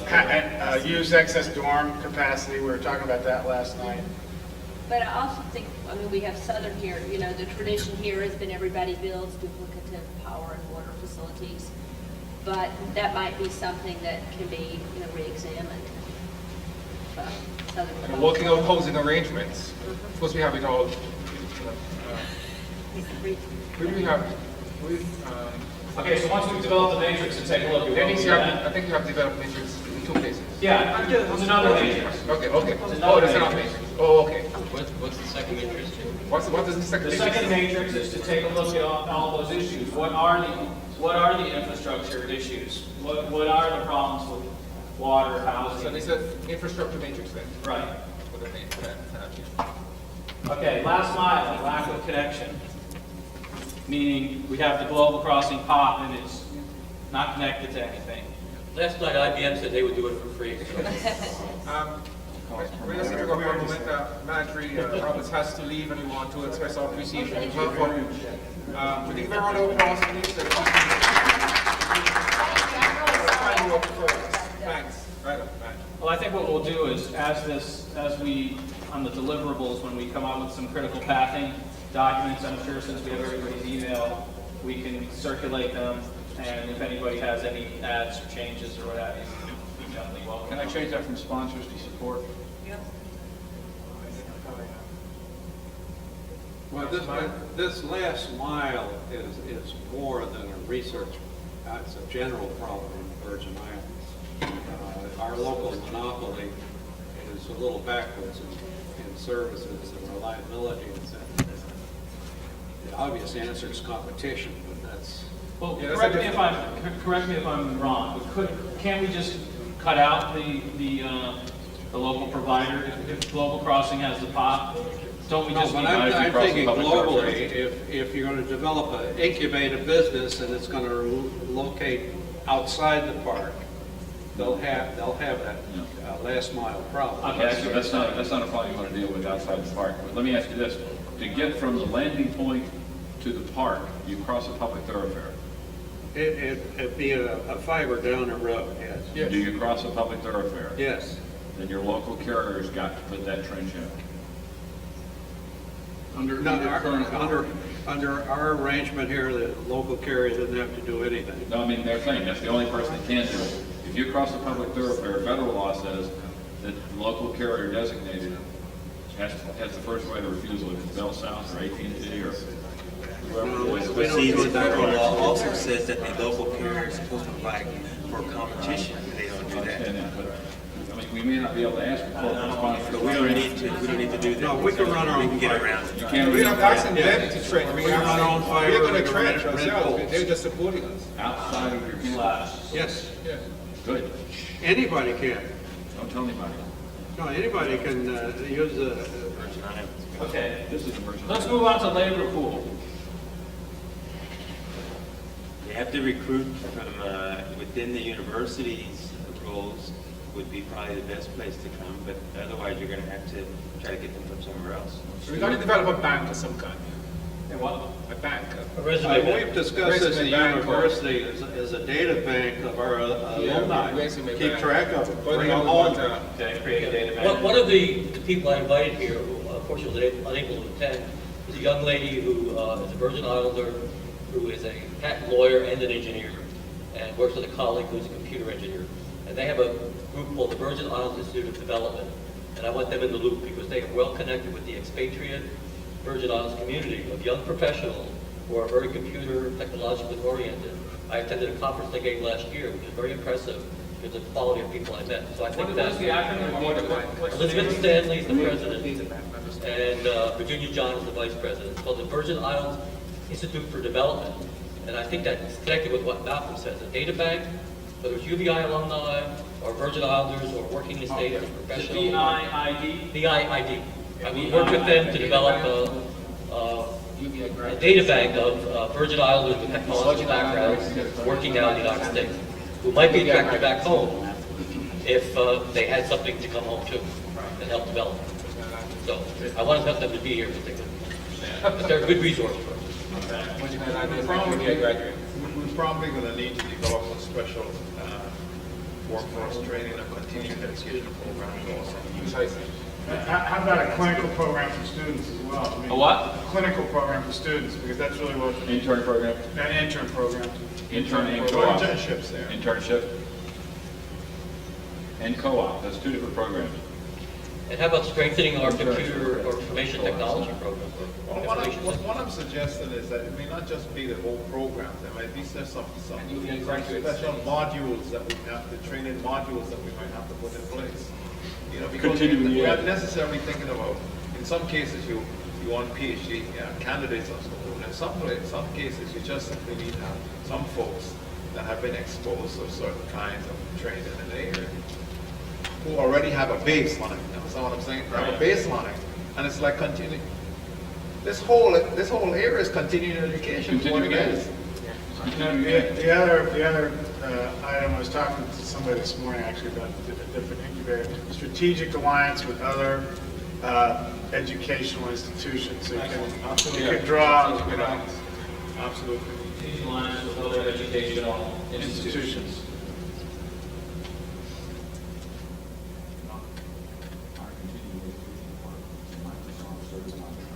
Okay. Cultural differences, attitudes, sensitivities. Could I just garner to say that perhaps we've addressed this with the, or whoever raised this, tell me, have we already dealt with this with our ombudsman welcoming program, or were you talking about something in addition to that? That's Paul. There's one of the things Malcolm and I were talking about. There has to be recognition that to get this off the ground, there will be some importation of intellectual and human capital into the Virgin Islands. That you're going to have to bring people from other places To get it started. It can't all be done on the ground here, and that you need those people to help. Paul and I were talking about bootstrap Virgin Islanders, get them a quick, education and quick job development. So then, what, some type of educational, You have to have an open arms policy with respect to companies that want to move their particular technical expert software engineers down here, and understand that you're not going to always be able to fill the job with a Virgin Island. Yeah, but I think that relates to what I was trying to make, which is that I think in addition to marketing to potential investors and businesses, we have to market this to the community. And ultimately to the political arm. You've got to show that, well, there may be this, but in the long term, what it will mean is that, that you'll have more and more Virgin Islanders in positions that are the cutting edge of labor. So before we said we were going to develop a marketing and public relations plan for the potential clients, you're saying we also, equally as important, if not more important, is you need a marketing plan and public relations plan for the community. For the community. That's probably the next one, the cultural differences. I think that we're talking about. Yeah. Potentially the ask from local residents rather than I don't want support of this thing coming together. Okay. So we need to create marketing and PR plan. Multiple audiences. For multiple audiences. clients and community, basically. Just Doug. You're gonna need to create more of a market plan. You're gonna need to create a plan in which it is clear to the population that it's in the interest of their children and grandchildren to have this market. I mentioned that before.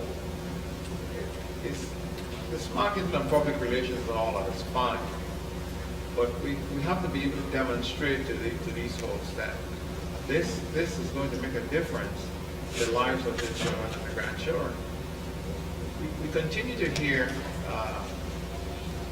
concerns that the economic development initiatives really make no difference in terms of the future of the children and the grandchildren of the Virgin Islands in a large sense, because they continue to go other places, number one.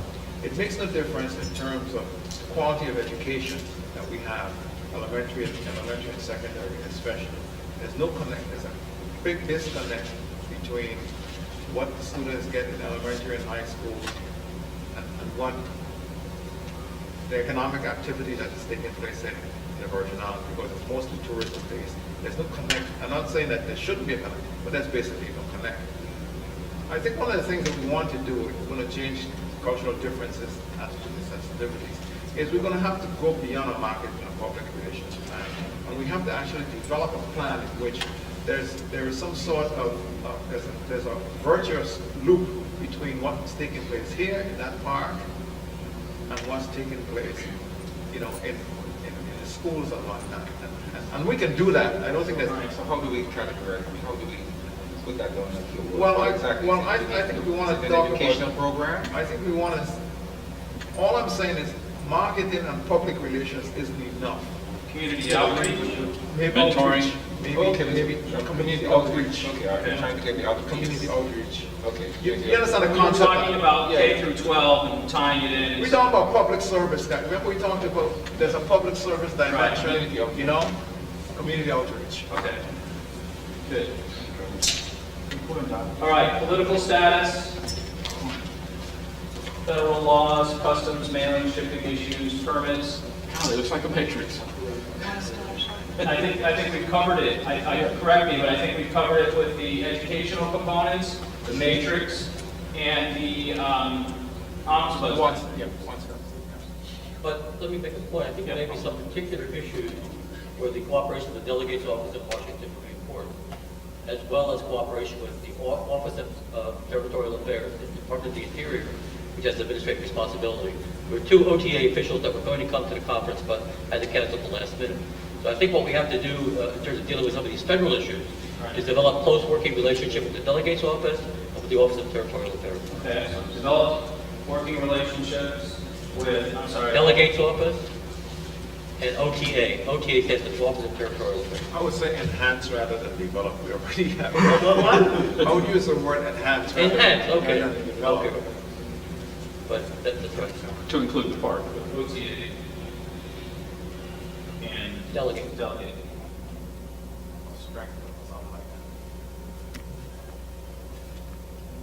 Okay. Incentives for investors, developers.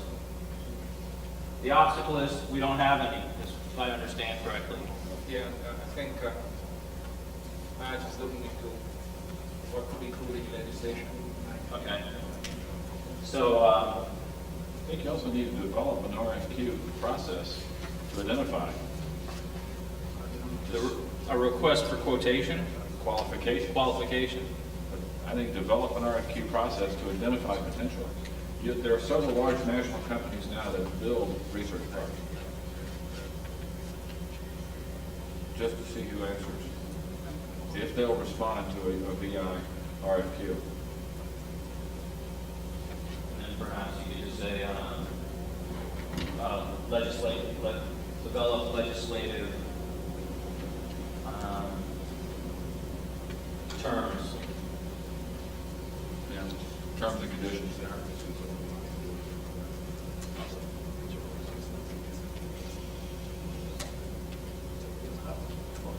That's for me to do that.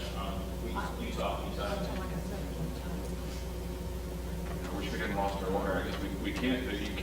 RFQ instead of an RFP. We do RFP, we can. Yeah, we could. We can do RFP. It gives you room to drive a truck through. Precisely, yeah. Our general counsel can help us with that. It takes, folks that we really don't need to. Exactly. Yeah. We do RFP. And you've done your diligence. Yeah. High cost of living and doing business. RFQ.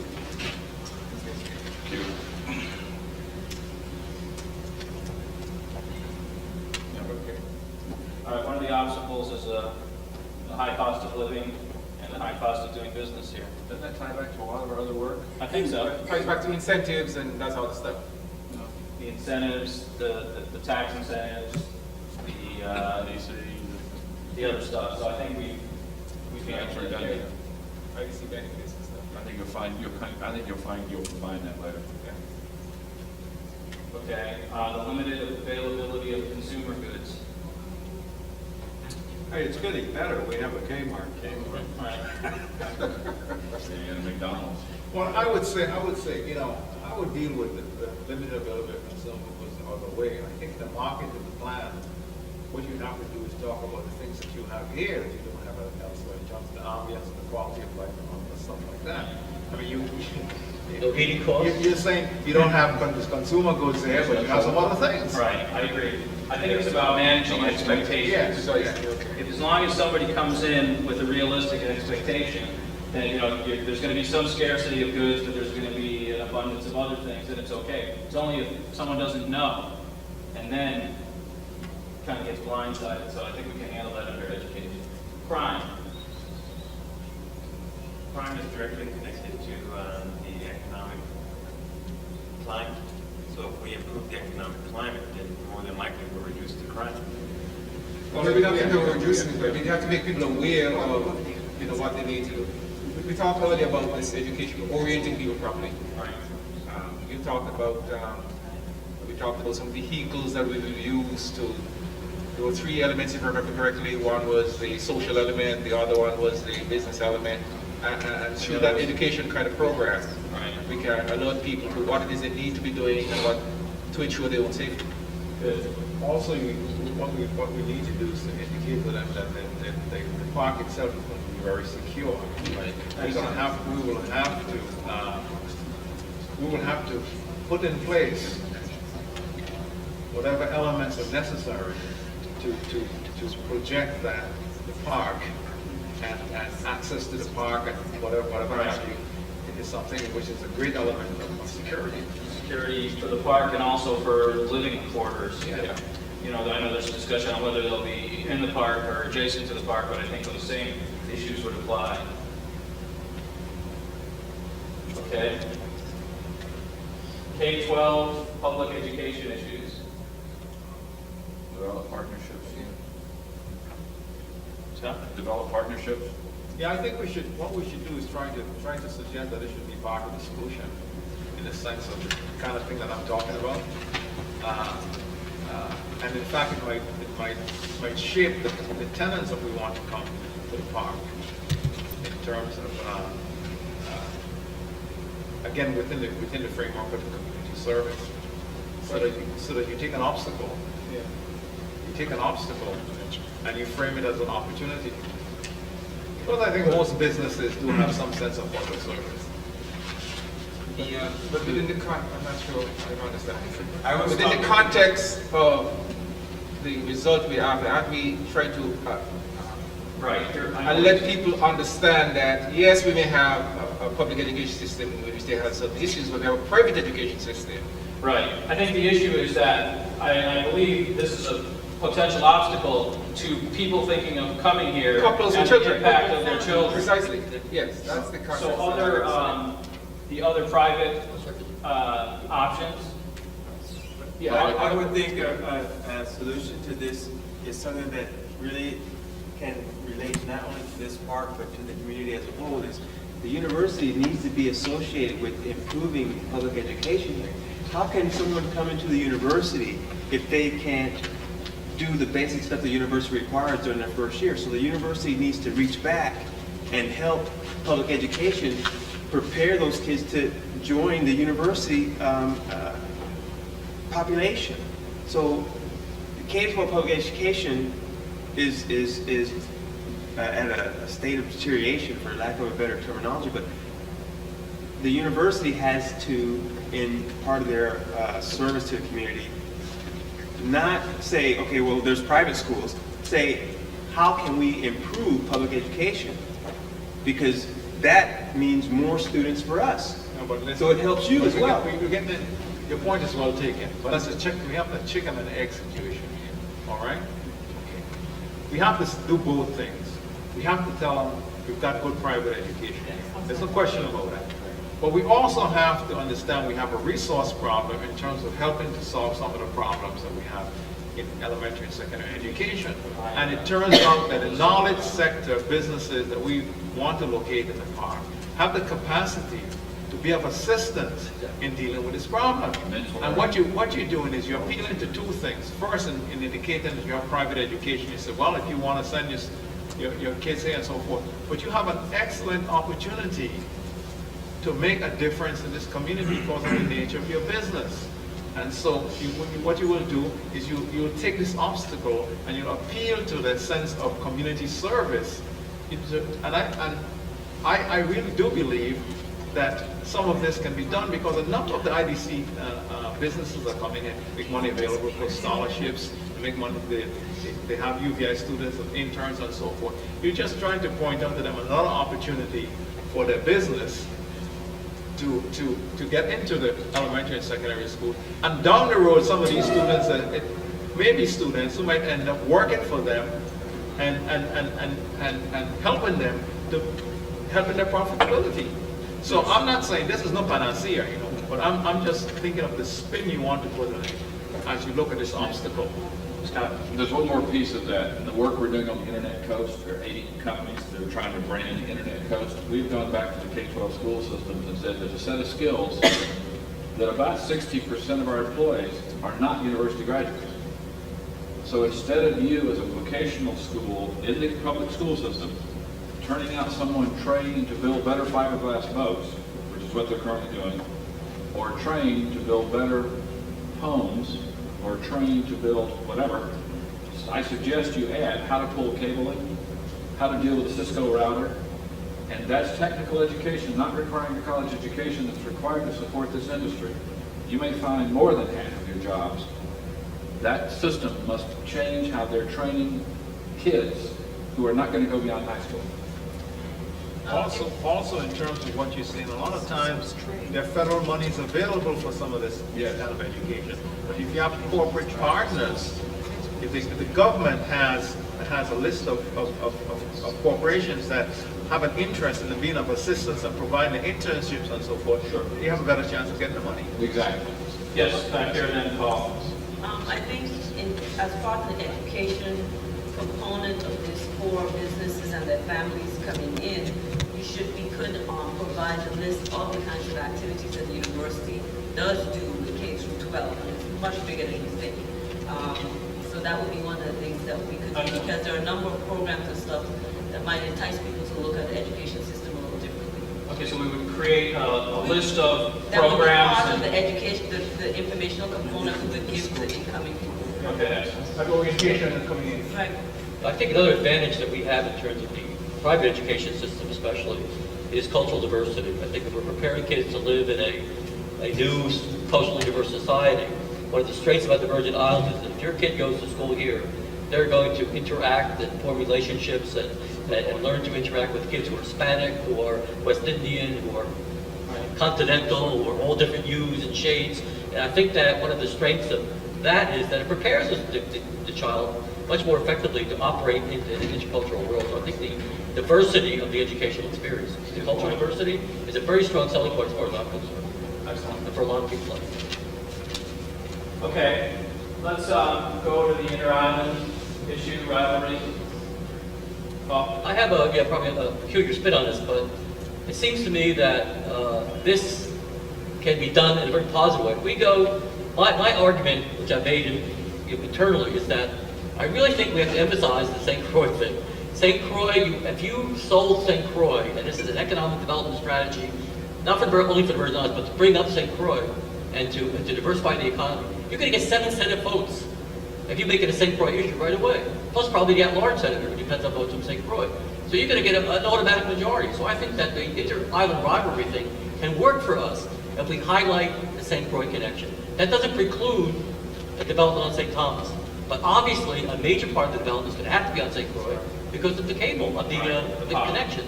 So I think that the inter-island rivalry thing we should be aware of, but we should spin it in a way that assists us politically and publicly.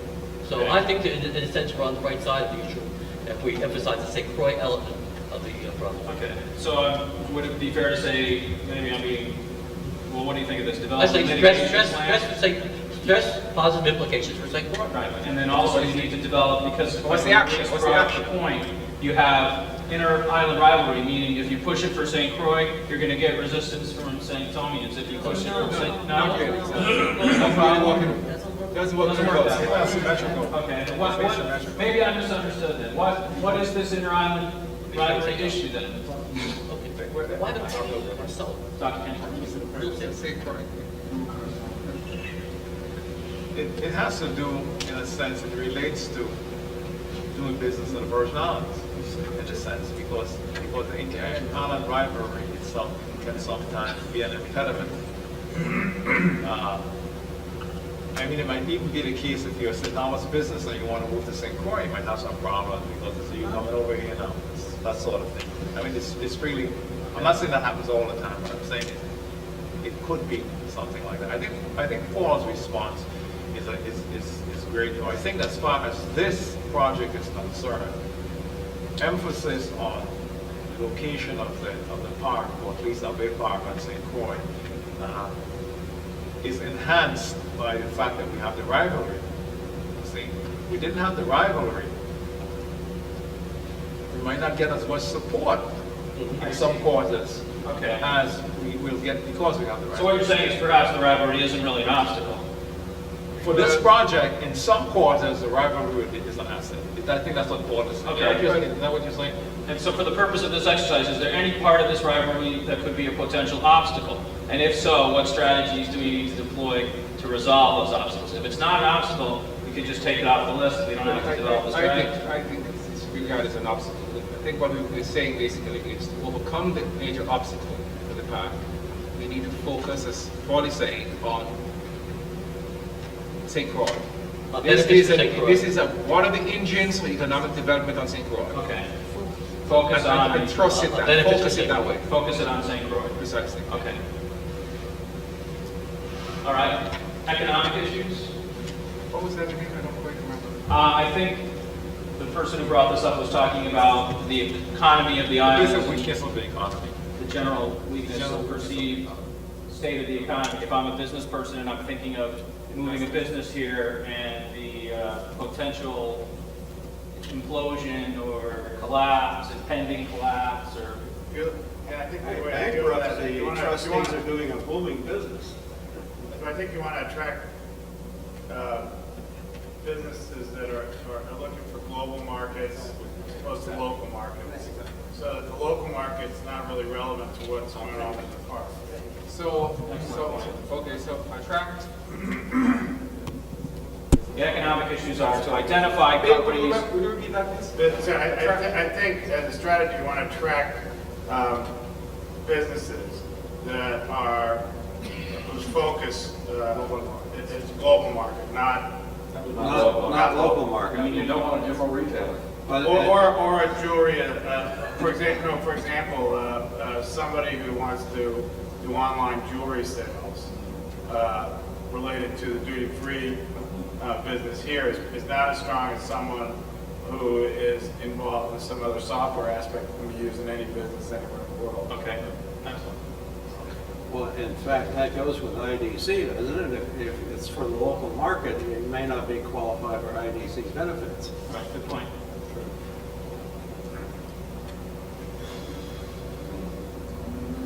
The large and inefficient bureaucracy. I think we've dealt with it by now with a number of our other solutions or strategies. Okay, yeah, can we get permission to get rid of it, or do you want to just, at least we have permission to get rid of it? Okay. And I think Can I just ask whoever brought up the precarious I government? brought that up. The Okay. question of a perception of, imminent collapse of the Virgin Islands and what that means for infrastructure, for potential investors. For example, the university recently floated some bonds, $25 million worth of bonds, and we had to overcome a lot of difficulties with potential buyers of our bonds, and convincing them that making this investment in the Virgin community, in the university body and in the Virgin Islands was something for them to do. So, What about the 5-year, the next 5-year plan that we're talking about now? Will that have an impact on that?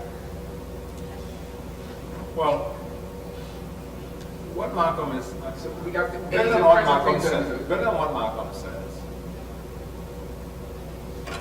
There are some folks who are concerned that there may just either be a collapse of government services, maybe even in critical areas, or that the federal government may come in and take over, as happened in Washington, D.C. What happened in Washington, D.C. didn't chase any businesses out of the D.C. as far as I know. It actually enhanced the business climate. So what we'll have to do is we'll have to develop some strategy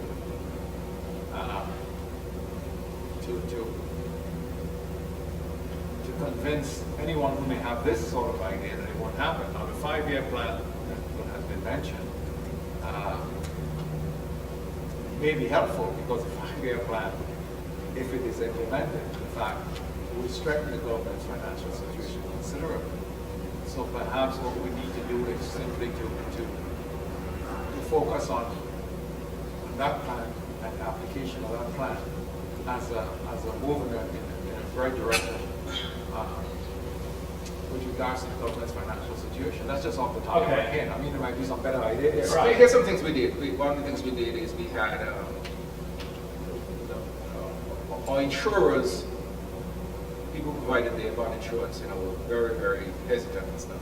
We got them to talk to people like Peter Hebel in terms of some things that were happening at the federal level to assist the local government. We got them to talk to the budget director about some initiatives that we would take to bring about the recovery of the government and so on. And so through those contacts, we were able to satisfy them that there were things being done to actually bring about the recovery. Well, perhaps if you've already done a lot of this in the context of your bonds, maybe you could integrate some of what you've already done into this Really a question of strategy. putting people in touch with the right sources of information. The budget director, the Apply strategy similar to bond sales. okay. Yeah, I would say, develop strategy similar to bond sales / 5-year plan. Yeah.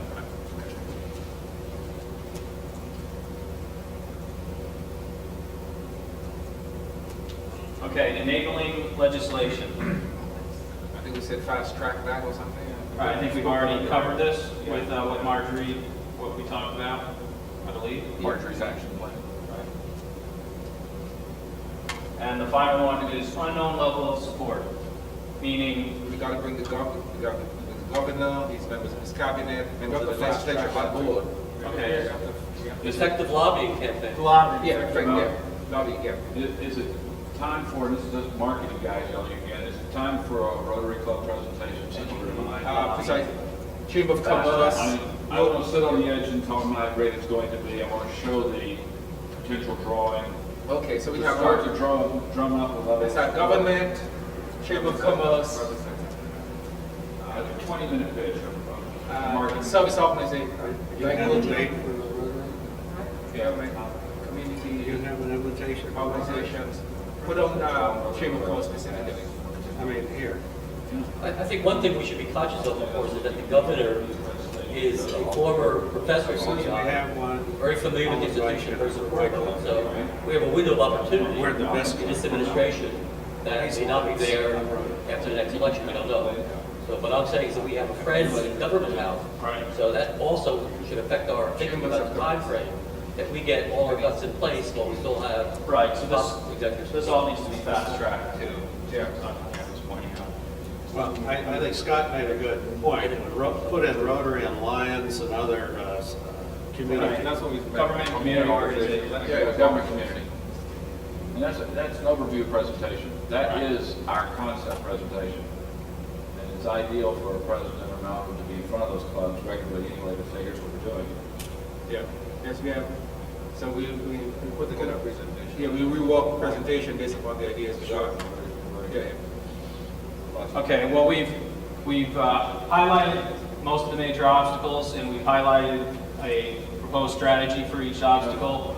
Before I shut down here, is there anything else that anybody'd like to go over? Or if we feel that we haven't gone over something to the depth of your satisfaction, speak now. Or forever don't get your piece. Okay, well, thanks very much. Just indicate a little bit about how this raw material is going to be used. Okay, well, basically, what we have now are a number of strategies which need to be ferreted out. What typically happens now is Ken and I will prioritize a number of these strategies, try to put them in a kind of a critical time path, what needs to happen first, second, and third, and we'll probably be moving those pieces around quite a bit over the next couple weeks. And then we'll also expand each one of those strategies to the extent of potential people who should be working on them. Come up with some estimates relative to time, how much time will be required, come up with some rough budgetary numbers on how many dollars need to be earmarked for each one of the strategies, and then, as Dr. Ken used the term earlier, milestones. If this is the strategy and this is the deadline relative to what has to happen by when, then what would be the milestones along the way? And those will be delivered back to Malcolm is what we reference as the elements of what will become a business plan. Scott?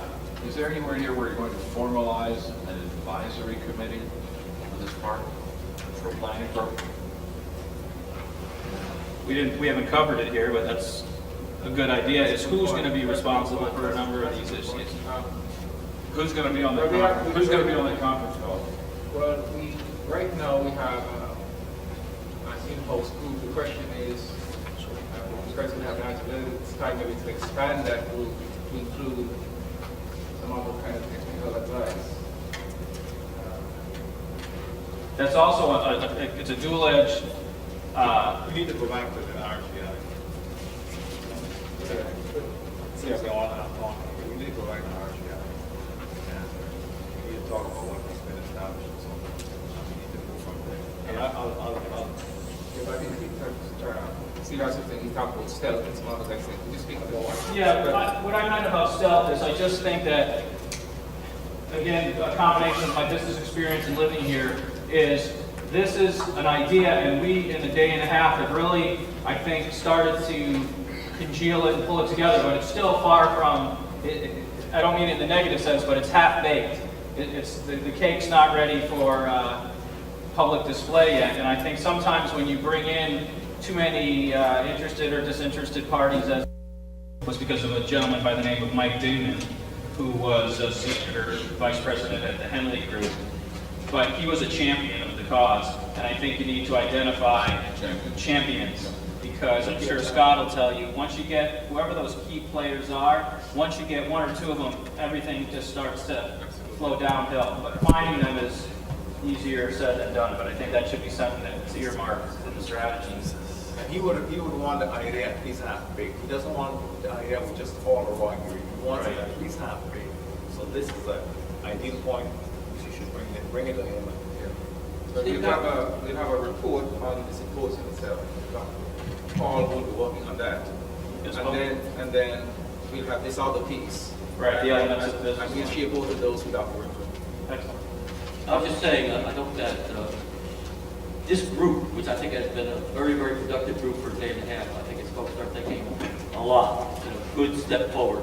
I hope that this group, whether we formally constituted or informally constituted, is a nice mixture of talents and backgrounds we need. So I think we should continue electronically to the back and to maintain ourselves as a working entity, as an advisory, informal advisory group. We don't have to make any formal thing, but I just think that it's been a very effective working group, a nice balance of perspectives and backgrounds. So I hope we can what I hear you saying before, some more direct ways. I guess we'd like to get some feedback, some commitment from the group that there's a willingness to continue to function in this capacity. I would like to state it to Captain in a more direct way, because we want to know that folks who are here want to be Well, I haven't heard any negative. want to stay with us a little longer. As I said when I began, I know this can work. It's just a matter of making as few mistakes as possible and moving at the appropriate speed, not too quickly. The point that you made about stealth is absolutely correct. Sometimes you move too fast and you bumble. You're there before the ball is there, so to speak. So it's a question of timing and a question of understanding enough of the details at an appropriate time so you make a few mistakes. And of course, there's also an element of luck. There's always that.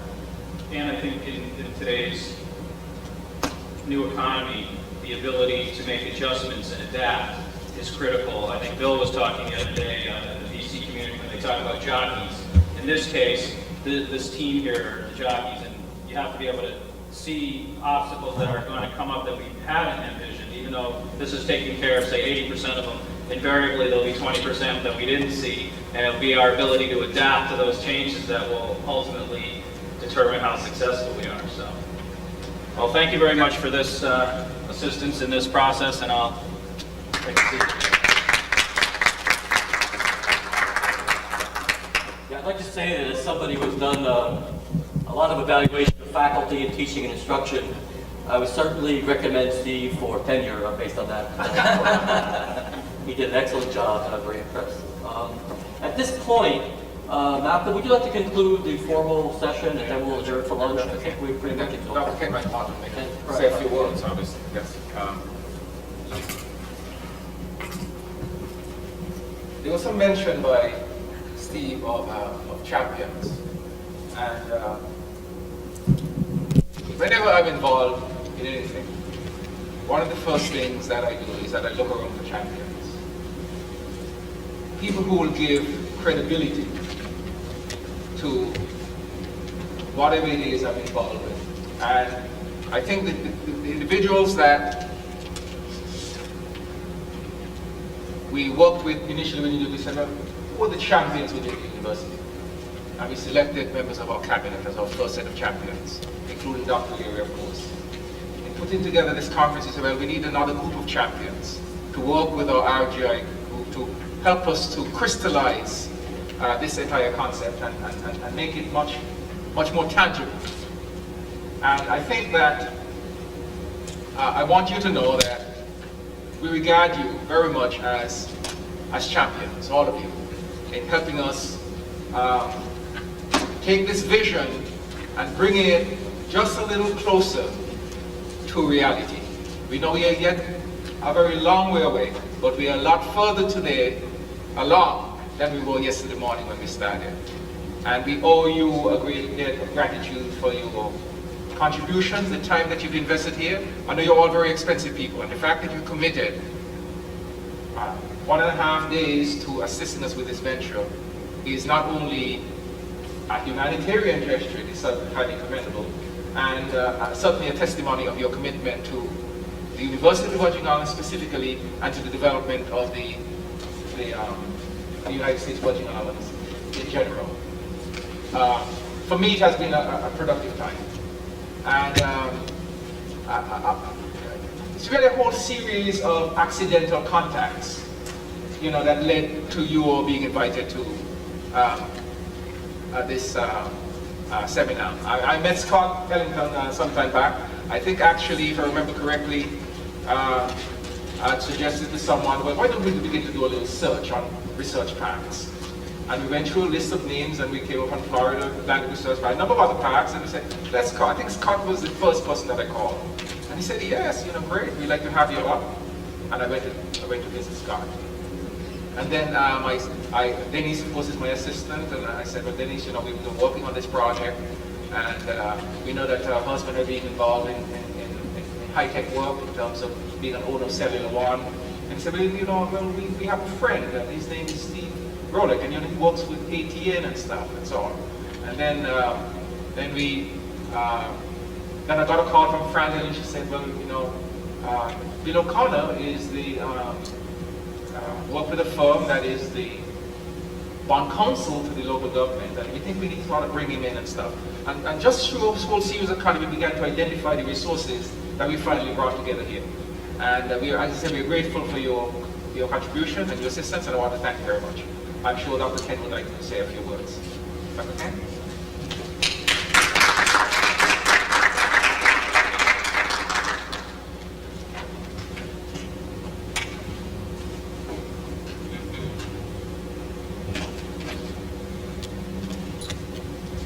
Thank you, Malcolm. I began the symposium by thanking Malcolm and thanking Paul Larry. And I want to thank both of you again. You're the champion of the champions. And I thank all of you who came. And I certainly agree with Malcolm that you're not only champions, but you're also friends of the university.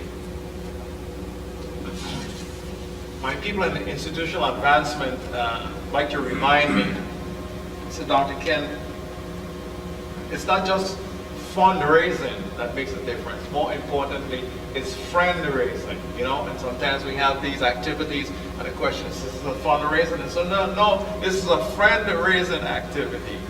And raising friends is more critical than raising funds. And this symposium is a demonstration of that friend raising is very, very important. I also said that I was confident that we would be able to achieve this park, and it would be a success for the Virgin Islands, for the University of the Virgin Islands, and for the entire University of the Virgin Islands family. And I'm still convinced, I'm even more convinced that is the case. I read recently in a book review that a famous existentialist, and his name escapes me now, and I have difficult times with names as you get older. And Paul and I guess we're forgetting more than most of the other folks around here, except perhaps John. We can't remember names, but we do remember things that people say. And this existentialist says that things don't just happen. It's a matter of the people you meet and the people whose paths you cross, the people who come into your life. And Malcolm was just saying the same thing. I'm saying it a little differently. We are very, very happy that you've come into our lives here at the University of the Virgin Islands. I would not be so presumptuous as to say that you feel like you're now one of the UVI family, but we would like to adopt you, give you adoption papers and make you part of the UVI family. Because the UVI family, we feel, has made an important discovery, or perhaps a rediscovery. Now, there's an important difference between what we're trying to do here at the University of the Virgin Islands and what has been done with other parks in the United States of America. And I'll tell you what the difference is. I have to get slightly academic, and you'll forgive me if I do. There are a lot of economic development models around in the world today, but most of economic development models are based on what you'd call a theory of surplus labor. What you try to do is you try to encourage businesses and economic activities in your area because you have excess labor, and you can provide that labor less expensively than other places, and so you import businesses that are more developed countries that are interested in exporting because they can, and this is what has happened. This is why, for instance, there are a lot of folks who are against NAFTA, because we're exporting American jobs elsewhere, because you could get the same production and the sweatshops and so forth that are taking place in Asia and whatnot, where some universities now don't want the endowments to be invested in these sweatshops and so forth. That's the standard economic development model of moving from less developed to developed. I don't believe in that model. I don't believe that what we need to do is to import jobs here that businesses in the United States want to send here because they can make more profits because of whatever benefits or whatever happens. I don't believe in that. I believe that we can become competitive as a first world society by bringing first world businesses, cutting edge, new wave knowledge, new economy businesses to the Virgin Islands.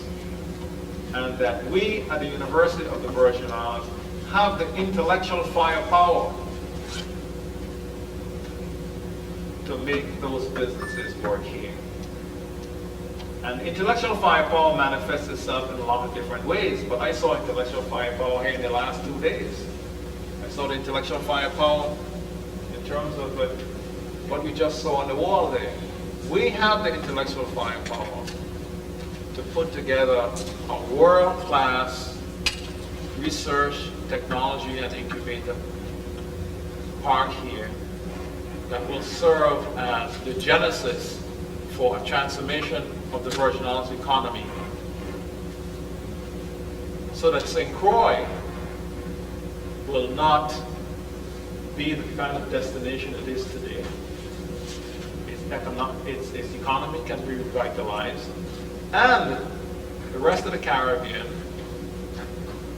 will look at what we have done and will follow us in the same way that they looked at what we did when we moved from agriculture to tourism. We are now ready for the next move, from tourism to the knowledge sector. We expect to be the first, and we can only be the first if you stay with us. We don't want you to abandon us now. We want you to stay with us.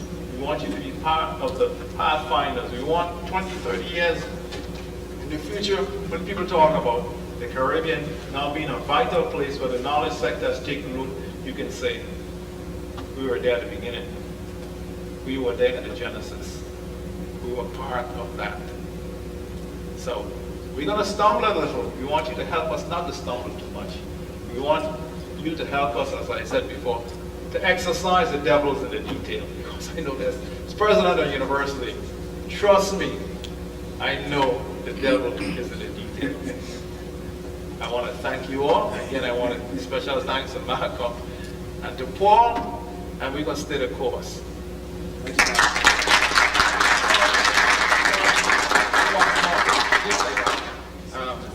One small thing I'd like to do. Sometimes there are people behind the scenes and we really don't pay much attention to them, but we have Stephanie and Denise, and of course our video photographer, Mr. Billy Liggins. Will you please give them a round of applause?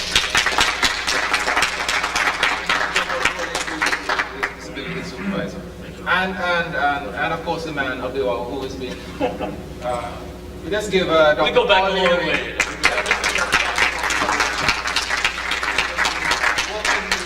Stuff together, and of course our RGIT, members of the RGI who really have been supporting us. We do a lot of the legwork and so on, but we've had the support of our RGI. And as we go forward, we expect to have more meetings and more activities and so on to move this project forward. So would you give them Dr. Paul Leary and our RGI? Well, I formally announced that lunch is served, which it is.